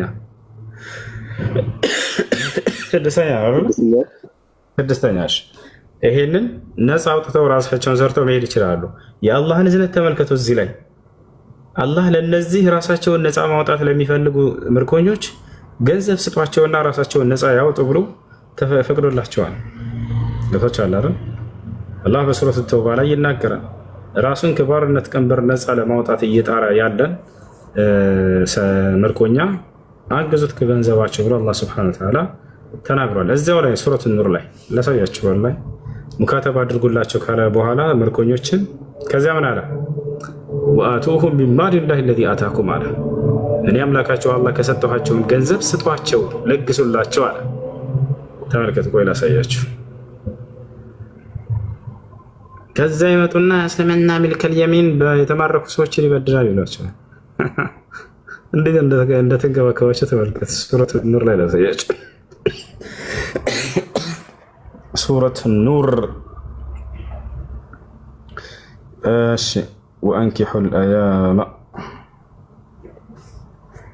ተመልከቱ። እዚህ ጋር ምን እንደሚል ያውና እነዚያንም የማግቢያ ጣጣ የማያገኙ አላህ ከችሮታው እስከሚያከብራቸው ድረስ ይጠብቁ። እነዚያንም እጆቻችሁ ከጨበጧቸው አለ። አሁን ስለ ሚልከል የሚን ሊያወራ ነው። አገልጋዮች ገንዘብ ሰጥተው ነፃ በመውጣት ተመልከት። እጆቻቸው ከጨበጧቸው አገልጋዮች አለ። ያ ማለት ከማረኳቸው ማለት ነው። ገብቷችኋል አይደለ? ምን አለ? እነዚያንም እጆቻችሁ ከጨበጧቸው አገልጋዮች ገንዘብ ሰጥተው ነፃ ለመውጣት ቅድም እንዳልኳቸው ገንዘብ ሰጥተው ነፃ እንዲወጡ ተፈቅዶላቸዋል ብያቸዋቸዋል አይደል? ያውና ገንዘብ ሰጥተው ነፃ ለመውጣት ከባርነት ቀንበር ማለት ነው መጻጻፍን የሚፈልጉትን ከእነርሱ መልካምን ነገር ብታውቁ ተጻጻፏቸው አለ። ሙካተባ አድርጉላቸው እያለ አላህ እየተናገረ ነው። ከዚያስ ምን አለ? ከአላህም ገንዘብ ከዚያ ከሰጣችሁ ስጧቸው አለ። ያ ሰላም ሙካተባ አድርጓቸው ካለ በኋላ ያ ማለት ከቤተሰቡ መጥቶ የሚወስደው አላገኘም። የሀገሩን መንግስት ሊወስደው አልቻለም። ከራሱም ሊከፍልም አልቻለም። ይሄ ምርኮኛ አላህ ምን አለ? ጊዜ ስጡት፣ ሙካተባ በቃ ስምምነት ከእርሱ ጋር ተጻጻፉለት አለ። በቃ ይሄን ያክል ገንዘብ ሰርቼ ልከፍል ብሎ ይስማማላ። አላህ ስብሐነ ወተዓላ እዝነቱን ቀጠለ። ምን አለ? እኔ ከሰጠኋችሁ ገንዘብ ስጧቸው እንደውም ብሎ ተናገረላቸው። ሊገድሉን ለመጡ አካሎች እኮ ነው አላህ ስጧቸው ገንዘብ እና ነፃ በሏቸውና ልቀቋቸው እያለ ነው። እሺ ይሄ ሰው መክፈል ካልቻለስ? አሁን ከዚህ በኋላ ነው ገብቷቸዋል አይደለ? ከዚህ በኋላ ሰባተኛ ምንድን ነው? ያ አካል እንደ አገልጋይ ይሆናል። ወንዱ እንደ አገልጋይ የሆነ ባህሪያ የሚባለው ነገር ከዚያ በኋላ አገልጋይ ይሆናል። ሴቷስ ምን ትሆናለች? ያለ ፈቃዷ ዝም ብሎ መገናኘት ይችላል ሰው? ላ አይችልም። ይወቻል። አንደኛ ከዒዳዋ ልትነጻ ይገባል። ሁለተኛ አማኝ መሆን አለባት። ላ የጁዝ ወጣእ አልካፊራ ከሃዲ የሆነችን ሴት መገናኘት አይቻልም። ለዚህ ነው ነቢያችን ሰለላሁ ዐለይሂ ወሰለም ሶፊያ ብንት ሁየይ በተማረከች ጊዜ ምን አሏት?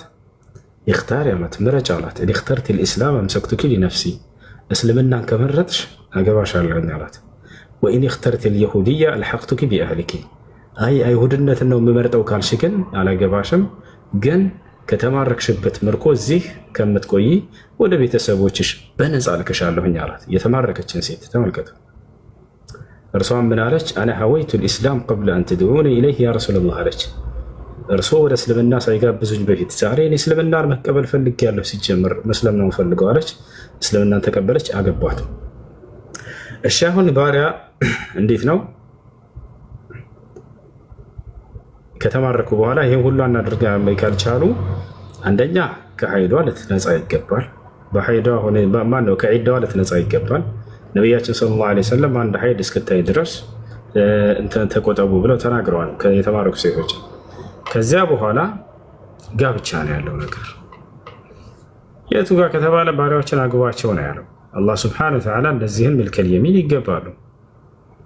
ብዙ ሰው ይህን የቁርአን አንቀጽ አላስተዋለውም እና አግባቸው እዛው ላይ ወረድ ብሎ እነዚህ ሚልከል የሚን የሚገቡ ናቸው።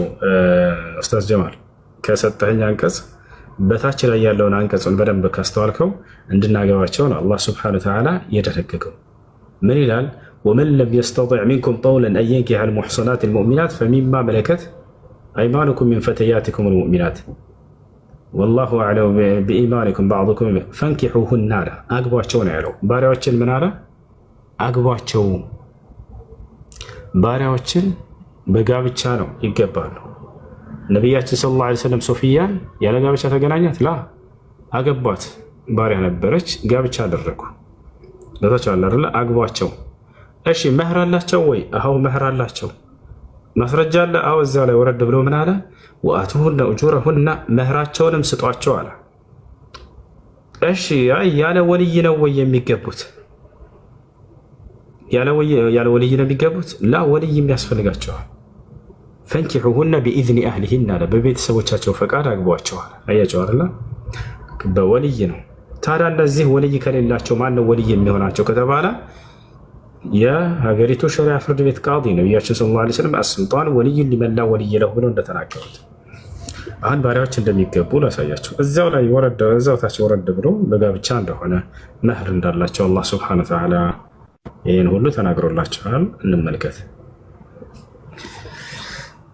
ይህን ሁሉ እንመልከት። ሱረቱ ኒሳ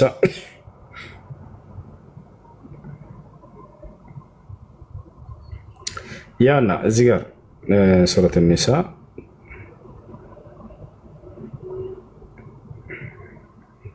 ከእናንተም ይላል ስለ ባሪያዎች ሲናገር የተማረኩ የባሪያ ሴቶች ከቀደሙ እንግዲህ እስከ 6ኛው ደረጃ ነግሬያቸዋለሁ። ከዛ በኋላ የ7ኛው ደረጃ ከእነርሱ ጋር የህይወትን የጋብቻን ስርዓት ሰውየው ሲመሰርት እንዴት ነው የሚለውን ከባሪያ ጋር ይህን አስቀምጦታል። ከእናንተም ውስጥ ጥብቆች ምዕመናን የሆኑትን ለማግባት ሀብትን ያልቻለ ሰው እጆቻችሁ ንብረት ካደረጓቸው አለ። እንግዲህ የጦር ሜዳ ላይ ከማረካቸዋቸው ማለት ነው። እጆቻችሁ ንብረት ካደረጓቸው ከምዕመናት ወጣቶቻችሁ ባሪያን ምን ያድርግ? ያግባ። ያሰላም። ስለዚህ ባሪያን ያግባ ብሎ ነው አላህ ሱብሓነሁ ወተዓላ የተናገረው። ጋብቻ ነው ራሱ ገብቷል። አይ ያለ ጋብቻ መገናኘት ላላላ ያው ጋብቻ ብሎ ነው አላህ ሱብሓነሁ ወተዓላ የጠራው። ባሪያን ያግባ አለ። አላህም እምነታችሁን አዋቂ ነው፣ ከፊላችሁ ከከፊሉ የተራባ ነው። ባሮችን አለ ታዲያስ በጌቶቻቸው ፈቃድ አግቧቸው አለ። አያችሁ አረበኛው ላይ ምን ይላል? ፈንኪሑነ ቢኢዝኒ አህሊሂነ በቤተሰቦቻቸው ፈቃድ አግቧቸው። ስለዚህ ምን ያስፈልጋቸዋል? ልክ እንደ ማንኛውም ሴት ወልይ ባሪያዎችን በቤተሰቦቻቸው ፈቃድ አግቧቸው አለ። እሺ መህር አላቸው ወይ ባሪያዎች? ወይንስ ያለ መህር ነው ዝም ብሎ ነው የሚያገባቸው? ላ መህር አላቸው። ቀጥሎ ምን አለ? መህሮቻቸውንም በመልካም መንገድ ስጧቸው አለ። 4 ነጥብ ያሰላም። ስለዚህ አንደኛ መልከል የሚን በጦር ሜዳ ላይ የተማረኩ ሴቶች ከእነርሱ ጋር የሚደረገው ህይወት ጋብቻ ነው። ሁለተኛ በቤተሰቦቻቸው ፈቃድ ነው። ቤተሰቦቻቸው ከሌሉ ወይም ከሃዲያን ከሆኑ የሙስሊሙ መሪ እንደ ወልይ ሆኖ ይድራቸዋል። ሶስተኛ እንደ ማንኛውም ሴት መህር አላቸው። ይህን እናነጻጽረው ከተባለ እንደው ክርስቲያኖች ከሆነ እየጠየቁ ያላት መጽሐፍ ቅዱስ ላይ አግባቸው ምናምን ለራሳቸው ውሰዷቸው ነው ያለው ሙሴ። ቀጥታ ለራስ ውሰድ ይወስዳሉ። ከዛ በኋላ ይሄ ነው። እሺ ለዛም በክርስትና አንጻር ያለው ምንድነው ጥያቄው? ከክርስቲያኖች አንጻር ስለተነሳ ነው። አሁን የነገርኳቸው 7 ደረጃዎች አሉ ኢስላም ያስቀመጣቸው 7 ደረጃ። ወይ በነፃ አልቀቋቸው አለ፣ ወይንም በመበጀት አለ፣ ወይንም ደግሞ ሶስተኛው ምን አለ? ንጉሱ መጥቶ ነፃ ማውጣትና መውሰድ ይችላል የተማረኩበትን ሰዎች። አራተኛ የተማረኩባቸው ቤተሰቦች። አምስተኛ እነዚያው የተማረኩት ሰዎች ገንዘብ ካላቸው ራሳቸውን ነፃ ማውጣት። ስድስተኛ ሙካተባ ማድረግ ከንጉሱ ጋር ይሄንን እከፍላለሁ ብሎ መስማማት። ሰባተኛ ወደ ጋብቻ ይካሄዳል። አያቸው አይደል? ይሄን 7 መንገድ አስቀምጠዋል ኢስላም ስለተማረኩ ሰዎች በጦር ሜዳ ላይ። እነ ክርስትናስ የተማረኩ ሰዎች ምንድነው? ሙሴ ቀጥታ የተማረኩ ሰዎች በመጡ ጊዜ ምን አደረገ? ወንዱን ሁሉ ግደሉት፣ ሰይፉት አለ። ያሰላም ወንዱን ሁሉ ሰይፉት፣ ቀጥታ ይገደላል ወንድ። ይሄ ነፃ የሚወጣበት መንገድ ምናምን ላ ወንዱን ሁሉ ግደሉ አለ። ሴቶቹንስ ለሁለት ክፈሏቸው አለ ሙሴ። ሞታቸዋል። በነገራችን ላይ መጽሐፍ ቅዱስ ነው እያወራበት ያለው። ሙሳ ዓለይሂ ሰላም እንደዚህ አላደረገም። እንደ መጽሐፉ ያለውን ነው። ሴቶቹን ለሁለት ክፈሏቸው አለ። ምንና ምን ሴት? ድንግል ሊሆኑና ያልሆኑ። ያ ማለት ከወንድ ጋር በመገናኘት የሚታወቁና ከወንድ ጋር በመገናኘት የማይታወቁ። ከዚያስ ከወንድ ጋር በመገናኘት የሚታወቁ ምርኮኞች ከሆኑ ግደሏቸው አለ። ተገደሉ። ምን ቀረ? ከወንድ ጋር በመገናኘት የማይታወቁ እነዚያንስ ምን አድርጓቸው አለ ሙሴ? አግቧቸውና መላ ለራሳቸው ሰዷቸው፣ አድኗቸው አለ። በቃ አለቀ። አግቧቸው የሚላለው ወይ የለም። አግቧቸው ሳይሆን ለራሳቸው ውሰዷቸው። ይወስዳሉ። እነዚያም ይሄ ነው በቃ ያለ ነገር። አሁን ከባዱ ነገር እዚያ ላይ እንዴት ነው ከዚህ በፊት ከወንድ ጋር ይገናኙ አይገናኙ በምንድን ነው ሊያውቁ የሚችሉት እነዚያ ሰራዊት? በዘመኑ ይሄ መመርመሪያ ቴክኖሎጂ ነገር የተራቀቀበት አይደለም። የለም። የዛኔ እንዴት ነበር ከወንድ ጋር በመገናኘት ይሄንን ማረጋገጥ የሚችሉት? እንለፈውስ። እሺ አሁን ቅድም እነግራቸዋለሁኝ እዚህ ቦታ ላይ ነብዩ ሰለላሁ ዐለይሂ ወሰለም ያለቀሱበት ክስተት አለ ብዬ የነገርኳቸውን ልመለስና ልንገራቸው። ስንተኛው ላይ ነበረ? አንድ ምርኮኛ ከተማረከ የእርሱ ቤተሰቦች ያን የተማረከባቸውን አካል ገንዘብ ከፍለው ነፃ ማውጣት ይችላሉ ብያችሁ ነበር አይደለ? አራተኛው ደረጃ ላይ አዎ የአወል ኢስላም ነቢያችን ሰለላሁ ዐለይሂ ወሰለም የመካ ከሃዲያኖችና ቁረይሾች ጋር ጂሃድ እያደረጉ ባሉበት ጊዜ አንድ የልጃቸው የዘይነብ የምትባለው ልጃቸው ባል ከመካ ከሃዲያኖች ጎን ነበርና የተሰለፈው። የዛኔ ገና ልጃቸው መካ ነበረች ዘይነብ። የዛኔ ነቢያችን ሰለላሁ ዐለይሂ ወሰለም መዲና ላይ ናቸው። አማኞች ከመዲና መጡ። ከሃዲያኖች ደግሞ እዛው መዲና አካባቢ ናቸው። ከሃዲያኖች እዛ ሄደው ተዋጓቸው። ከዛ በኋላ በተዋጓቸው ጊዜ አማኞች ድል አደረጉ። ነቢ ሰለላሁ ዐለይሂ ወሰለምና ተከታዮቻቸው አሸነፉ። ከሃዲያኖችንም ተማረኩ። ከተማረኩት መካከል አንደኛው የልጃቸው ባል ነበረ። ማን? የዘይነብ ባል ማለት ነው።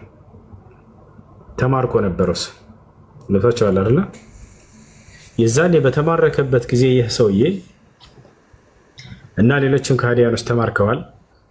ቤተሰቦቻችሁ እያመጣችሁ የሚከፈለውን ከፍላችሁ ከገንዘብም ይሁን ከጌጣጌጥ ከፍላችሁ የተማረኩባቸውን ሰዎች መውሰድ ትችላላችሁ የሚል ሕግ አወጡ ነብዩ ሰለላሁ ዐለይሂ ወሰለም። በዚህ ጊዜ የመካ ከሃዲያኖች የተማረኩባቸውን ሰዎች ገንዘብ እየላኩ ጌጣጌጥ እየላኩ የተማረኩባቸውን ሰዎች መውሰድ ጀመሩ። ነቢያችን ሰለላሁ ዐለይሂ ወሰለም ከነዚያ ከመካ ከሃዲያኖች ከሚመጡት የሚከፈለውን ክፍያ እየተቀበሏቸው ከዚያ በኋላ የተማረኩባቸው ከሃዲያኖች ይሰጧቸው ጀመር። ይህን እያደረጉ ባሉበት ጊዜ አንድ ከረጢት መጣች ከመካ ተልካ። ገብታችኋል? ከተማረኩት መካከል አንደኛው ማን ነው? ልጃቸውን ያገባው የዘይነብ ባል ነበረበት ከከሃዲያኖች መካከል። ያቺ ከረጢት ስትመጣ ጊዜ ከመካ ከመጣቸው መካከል ሲከፍቱት ጊዜ በእርሱ ውስጥ ገንዘብና አንድ የአንገት ሀብል አለ፣ ጌጣጌጥ በጣም የሚያምር። ነቢያችን ሰለላሁ ዐለይሂ ወሰለም ያንን ከፈት አድርገው ልክ ሲያወጡት ጊዜ የሚስታቸው የኸዲጃ ልጇ ዘይነብ ባገባች ጊዜ ያጠለቀችላት ነበረ ስጦታ ብላ። ነቢያችን ሰለላሁ ዐለይሂ ወሰለም ይሄን ሀብል ያውቁት ነበረ። አዩት። በበከን ነቢይ ሰለላሁ ዐለይሂ ወሰለም ኸዲጃን አስታወሱና አለቀሱ። በከን ነቢይ ዐለይሂ ሰላቱ ወሰላም በጣም አለቀሱ። ሚስታቸውን ኸዲጃን በጣም ይወዷት ነበር። ያ ትዝ ሲላቸው ጊዜ አለቀሱ። ይህ የመጣው ከልጄ ነው አሉ። ሶሐቦችን ሰበሰቧቸውና ፍቃድ ሊጠይቋቸው ነው። ተመልከቱ። በራሳቸው አይወስኑም ነበር። እኔ ንጉስ ነኝና በቃ ይሄ ናም ብለው አይወስኑም። አንዴ ተጠጓሉ። ሶሐቦችን ሰበሰቧቸው። እንግዲህ ማርከናቸዋል እነዚህን ሰዎች፣ ገንዘባቸውን እየላኩ ህዝቦቻቸውን እየወሰዱ ነው። ይህ ደግሞ የመጣው ከልጄ ከዘይነብ ነው። ባሏ ስለተማረከባት እርሱን ለመውሰድ ነው። ይሄ ደግሞ በምርኮ ደረጃ መጥቶ እዚህ እንዲሆን አልፈልግም። መወዳት ሚስቴ ለልጇ ባገባች ጊዜ አንገቷ ላይ ማስታወሻ ብላ ያጠለቀችላት ነው። የኸዲጃ ስጦታ ከልጄ እንዲለይብኝ አልፈልግምና ፈቃደኛ ከሆናችሁ ይህን ባሏን እንመልስላት፣ እዚያው እንትኑን ጌጣጌጧን ለልጄ መለስላት ትፈቅዳላችሁ አሉ። ረዲና ማረሲት ያ ረሱላህ የወደዱትን ወደናል አንቱ የአላህ መልእክተኛ ፈቃደኛ ነን አሉ እና አሉት ሰውዬው የነቢያችን ሰለላሁ ዐለይሂ ወሰለም ሚስት ማን ነው ልጃቸው ዘይነብ አምናለች። ገብታችኋል አይደለ? ባሏ ደግሞ ገና አላመነም። ባሌ ያምንልኛል ይሰልምልኛል ብላ ተስፋ አድርጋ እየጠበቀችው ነበር። ገብታችኋል? ታዲያ እንዴት ከሃዲና አማኝ ሲኖር ይቻላል ወይ ካላችሁ የዛኔ አንቀጹ ገና አልወረደም ነበር። ይለዩ የሚለው ገብታችኋል? ይለዩ የሚለው አንቀጽ አልወረደም ነበር፣ አብረው ይኖር ነበር። ከዚያ ነቢያችን ሰለላሁ ዐለይሂ ወሰለም ተስፋ እያደረገች ነበር፣ አንድ ቀን ይሰልምልኛል ብላ በጣም ተወደው ነበርና ከዚያ ይሄንን ባሏን ወዲያው አንቀጹ ወርዶ ነበረ። ምን አሉት? ናሉት ባሏን ይሄ ስጦታ ሚስትህ ልጄ የላከችው ነው አንተን ነፃ ለማውጣት። ይሄ ደግሞ የምወዳት የሚስቴ የዘይ ኸዲጃ ስጦታ ነበረ ለልጄ ያለበሰቻት ባገባች ጊዜ ይህን ታውቃለህ። አንተኛ ልትዋጋ መተህ ነበር አሁን አሉት። በል ይሄን ጌጥ ይዘህ ሂደህ ለልጄ ስጣት፣ አስረክባት፣ ልጄንም በሰላም ላካት አሁን አሉት። ነይ ብለውሻል የአላህ መልክተኛ ብለህ ንገራት። ወዲያው ተቀበለሽ አለ። ሄዳ የአላህ መልክተኛ እንዲህ እንዲህ ብለዋል ብሎ ተነገረ። ቀጥታ ዘይነብ ወደ መዲና ሄደች።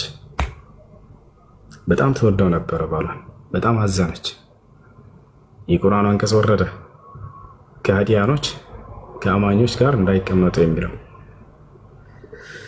ምንም ማድረግ አልተቻለም። አብራ ብቻ በመዲና መታ ከነብዩ ሰለላሁ ዐለይሂ ወሰለም ጋር መኖር ጀመረች። ባሏን በጣም ይወዳት ነበር። ከጊዜ በኋላ መጣ አልቻለም መዲና። ነብዩ ሰለላሁ ዐለይሂ ወሰለምን መማፀን ጀመረ። እባክዎትን ሚስቴን ይመልሱልኛል። ልጄ አማኝ ነች፣ አንተ ከሃዲ ነህ። ልጄ በፍጹም ከከሃዲ ሰው ጋር ልትሰባሰብ አትችልም ማለት የምትሰልም ከሆነ ወደ ኢስላም ጥሪ ያደረጉለት። አይ አልሰልምም ማለት እንግዲህ አሁንስ ልጄ ጋር አብረህ አትኖርም ማለት ተመለሰ። በሌላ ጊዜ መጣ አስቦበት። ወዲያው ነቢያችን ሰለላሁ ዐለይሂ ወሰለም ጋር መጣ፣ ኢስላምን ተቀበለ። ነቢያችን ሰለላሁ ዐለይሂ ወሰለም በደስታ አቀፉት። ወዲያውም ከልጃቸው ጋር አመላለሱት። በፍቅር አብረው ጊዜያቸውን ኖሩ ማለት ነው። ይሄ ነው እና ነቢያችን ሰለላሁ ዐለይሂ ወሰለም በጣም ታሪኩን ገና ሳየው ጊዜ በጣም ነበር ያዘንኩት። ወላሂ ላዚም ነቢያችን ሰለላሁ ዐለይሂ ወሰለም ምን ያክል እንግዲህ ሙታለች ሚስታቸው፣ ግን የእርሷ ፍቅር በልባቸው ውስጥ አልሞተም ነበረ። እውነተኛ አፍቃሪ ማለት ይሄ ነው። ውሸታም አፍቃሪ አብረሽ እስካለች ድረስ ያፈቅርሻል፣ ሌላ እንትን ካለ ይረሳል። በቃ خلاص። ነቢያችን ሰለላሁ ዐለይሂ ወሰለም እንደዛ አልነበሩ። ያፈቀሯት ሴት ምንም እንኳን ብትሞት ፍቅር የእሷ ፍቅር ግን በልባቸው ውስጥ እስካሁን ድረስ አለ። የእርሷን ማስታወሻ ባዩ ጊዜ ያለቅሱ ነበረ። ነቢያችን ሰለላሁ ዐለይሂ ወሰለም በጣም አፍቃሪ ነበሩ፣ ተፈቃሪም ነበሩ። ለዚህም ነው የፍቅርን ደረጃ ያውቁ ነበር። ኢኒ ቀድ ሩዚቅቱ ሑበሃ ይሉ ነበር። እኔ እኮ የሚስቴን የኸዲጃን ፍቅሯን ተለግሻለሁ ይሉ ነበር። እርሷ እርሳቸውን መፈቀራቸውን ነቢያችን ሰለላሁ ዐለይሂ ወሰለም እንደ ትልቅ ደስታ ነበር የሚያዩት።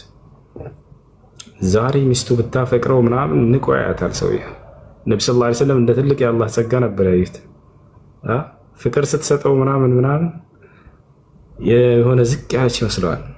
ከሱ ውጭ ሌላ መሄጃ አጣች አድርጎ የሚያስባት ነብዩ ሰለላሁ ዐለይሂ ወሰለም የኸዲጃን ፍቅር ትልቅ ቦታና ደረጃ ሰጥተዋል። የሴት ልጅን ፍቅር አልናቁም ነበረ። በጣም ትልቅ ደረጃና ቦታ ሰጥተዋል። በጣም ይረዱ ነበረ። በጣም ተጫዋች ነበሩ ለሚስቶቻቸው። ይሄ ነው እና አለቀሱ ነቢያችን ሰለላሁ ዐለይሂ ወሰለም። ይሄ ሚስቴ ማስታወሻ ነው ብለውም ተናገሩ። ከሞተች በኋላ ስለ ኸዲጃ ሁሌ መልካምነት ይናገሩ ነበር። እናታችን አይሻ በአንድ ሐዲስ ላይ ማ ግርቱ مثل غيرتي كما غار ما غرت على أحد مثل ما غار على ኸዲጃ ብላ ተናግራለች። እንደው እኔ ከሴቶች እንደ ኸዲጃ የሚቀናባት ማንም የለችም ብላ ተናገረች። ለምን ስትባል ነቢ ሰለላሁ ዐለይሂ ወሰለም ከህልፈቷ በኋላ ራሱ ስለ እርሷ ከማውራት አይወገዱም ነበር አለች። እንደው ከኸዲጃ ውጭ ሌላ ሴት ምድር ላይ አልተፈጠረም ወይ ብዬ እስክናገራቸው ድረስ ደርሻለሁ። ምን ማለች ይተቻለ። ለምንድን ነው ኸዲጃን የወደዷት ነቢ ሰለላሁ ዐለይሂ ወሰለም?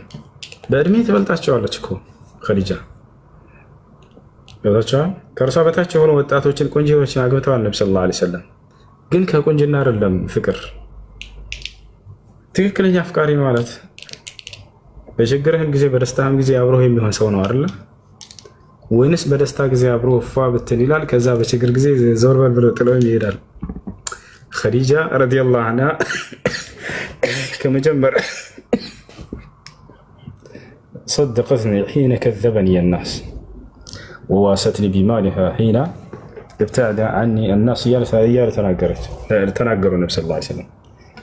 ሰዎች ሁሉ ባስተባበሉኝ ጊዜ እርሷ ከጎኔ ቆማ እውነትህን ነው ብላኛለች፣ እውነተኛ ነህ ብላኛለች።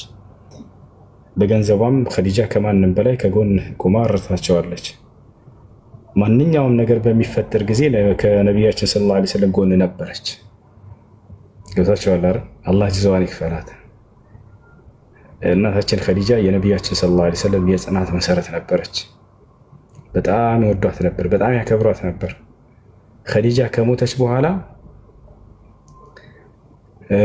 የሆነ ፍየል ምናምን ባረዱ ጊዜ ቤታቸው ውስጥ ይሄን ለኸዲጃ ጓደኞች አድርሱ ብለው ሰዎችን ያዙ ነበር። ፍቅራቸውን ቀጥለው ነበር ከሞት በኋላ ራሱ። ከሞት በኋላ ፍቅር መቀጠል አለ ወይ? አዎ አለ። ከሞት በኋላ ፍቅር መቀጠል ማለት የምታፈቅረውን ሰው ወዳጆች መርዳት፣ ማገዝ።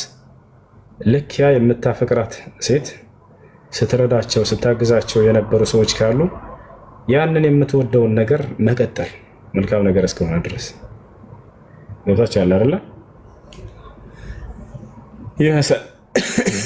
እሺ፣ አይ ጥያቄ ያለ መጠየቅ ይችላል። ጀዛከላሁ ኸይረን። መርሐባ ወአለይኩም ሰላም። እሺ፣ ከዚህ በኋላ አቡከር ይመቻል፣ ትቀጥላለህ። ሰላም አለይኩም ወራህመቱላሂ ወበረካቱ። አለይኩም ሰላም ወራህመቱላሂ። የምታርፍ ከሆነ ችግር የለውም ሁሱ በዘጋው። መርሐባ። እሺ፣ እስኪ ክርስቲያኖች ካላችሁ መግባት። ሁሱ ሰላም አለይኩም። ወአለይኩም ሰላም። አንድ ጥያቄ ነበረኝ ሁሱ። የጁምዓ ሰላት አሁን እንትን ኹጥባው ቢያመልጠን እና ወይ ግማሽ ላይ ብንደርስ ቀጥታ ጁምዓውን ብቻ ነው የምንሰግደው አንድ ላይ ወይስ የተለየ?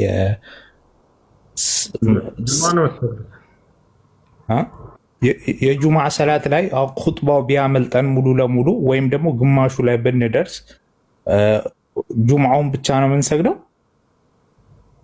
አዎ ጁምዓ ትሰግዳለህ ከኢማሙ ጋር።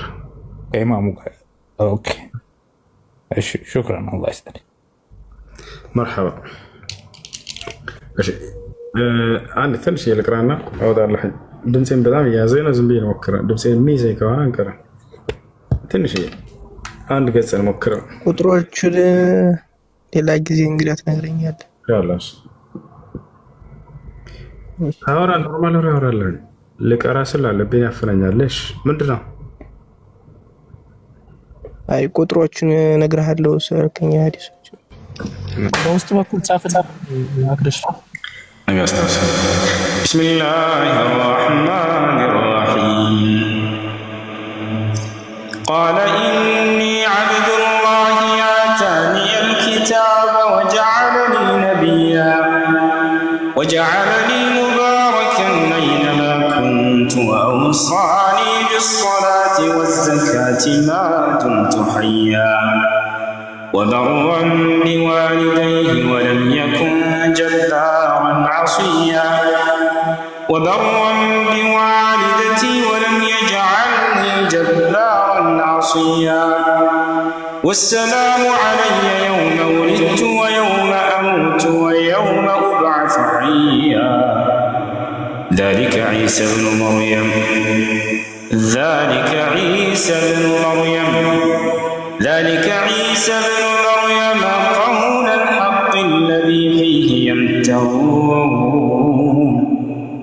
ما كان لله أن يتخذ من ولد سبحانه إذا قضى أمرا فإنما يقول له كن فيكون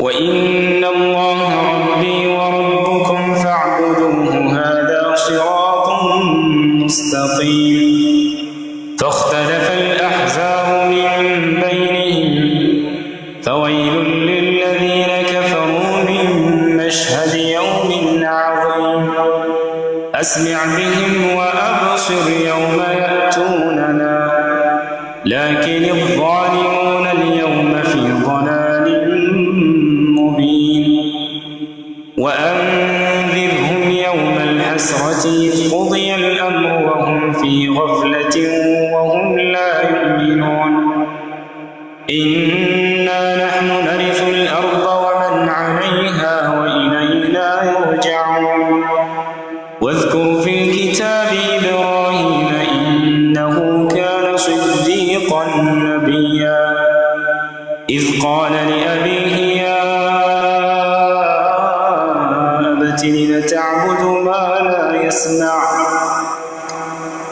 تعبد ما لا يسمع ولا يبصر ولا يغني عنك شيئا يا أبت إني قد جاءني من العلم ما لم يأتك فاتبعني أهدك صراطا سويا يا أبت لا تعبد الشيطان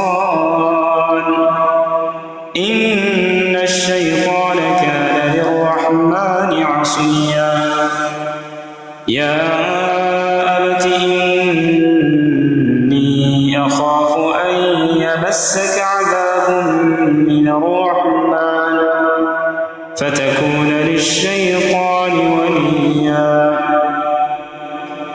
قال أراغب أنت عن آلهتي يا إبراهيم لئن لم تنته لأرجمنك واهجرني مليا قال سلام عليك سأستغفر لك ربي إنه كان بي حفيا وأعتزلكم وما تدعون من دون الله وأدعو ربي عسى ألا أكون بدعاء ربي شقيا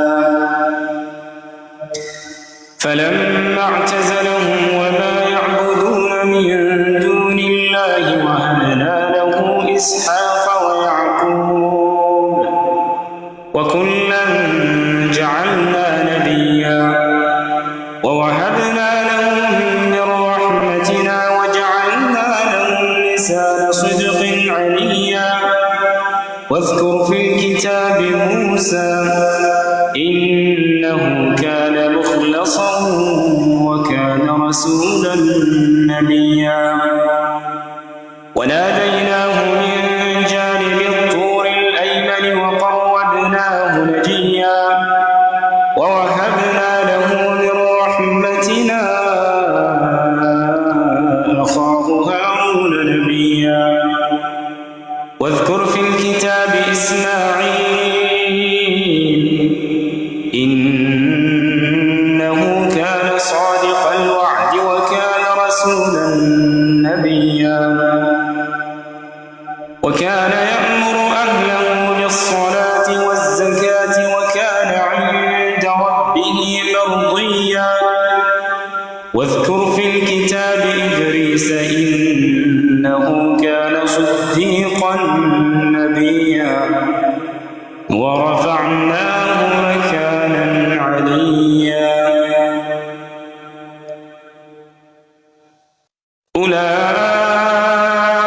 أولئك الذين أنعم الله عليهم من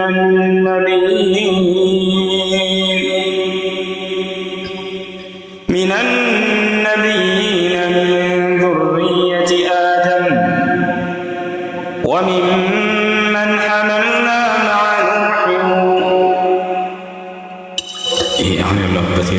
ደረጃ በዚህ ድምፅ አይቀር የጨዋለሁ ካልኩ እፍን ያደረገ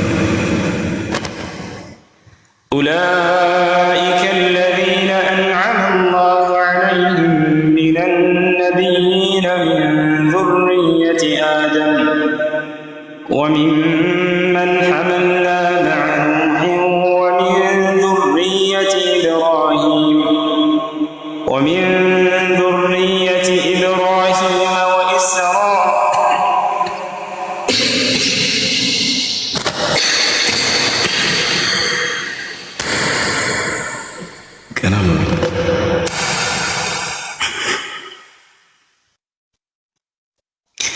ومن ذرية إبراهيم وإسرائيل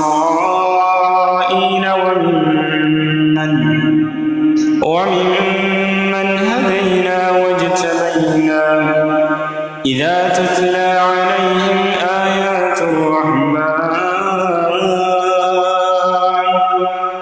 إذا تتلى عليهم آيات الرحمن خروا سجدا وبكيا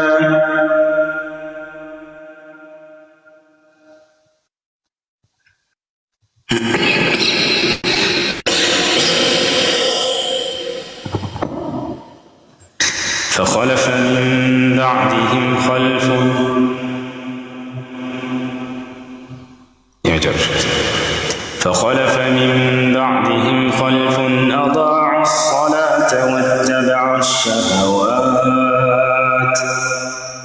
فسوف يلقون غيا إلا من تاب وآمن وعمل صالحا فأولئك يدخلون الجنة ولا يظلمون شيئا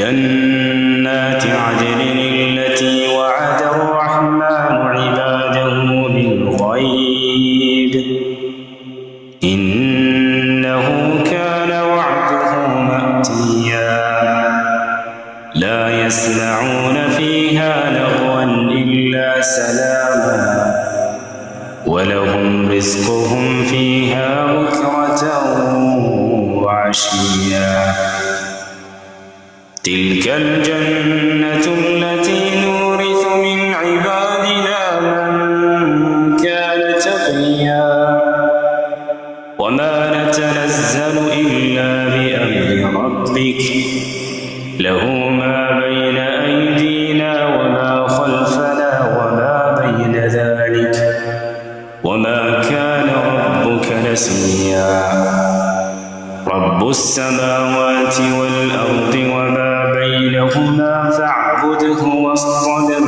لعبادته هل تعلم له سميا ويقول الإنسان وإذا ما مت لسوف أخرج حيا أولا يذكر الإنسان أنا خلقناه من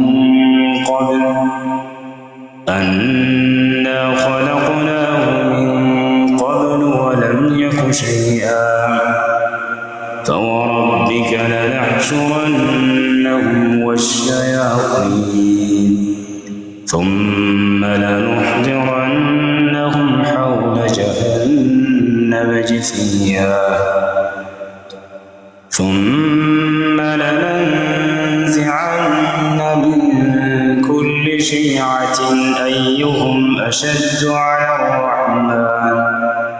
أيهم أشد على الرحمن عتيا ثم لنحن أعلم بالذين هم أولى بها صليا وإن منكم إلا واردها كان على ربك حتما مقضيا ثم ننجي الذين اتقوا ونذر الظالمين فيها جثيا وإذا تتلى عليهم آياتنا بينات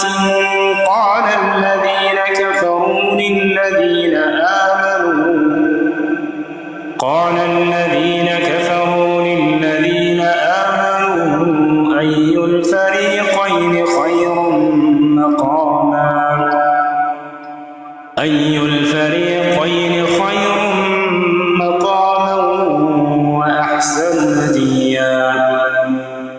وكم أهلكنا قبلهم من قرن هم أحسن أثاثا ورئيا قل من كان في الضلالة فليمدد له الرحمن مدا حتى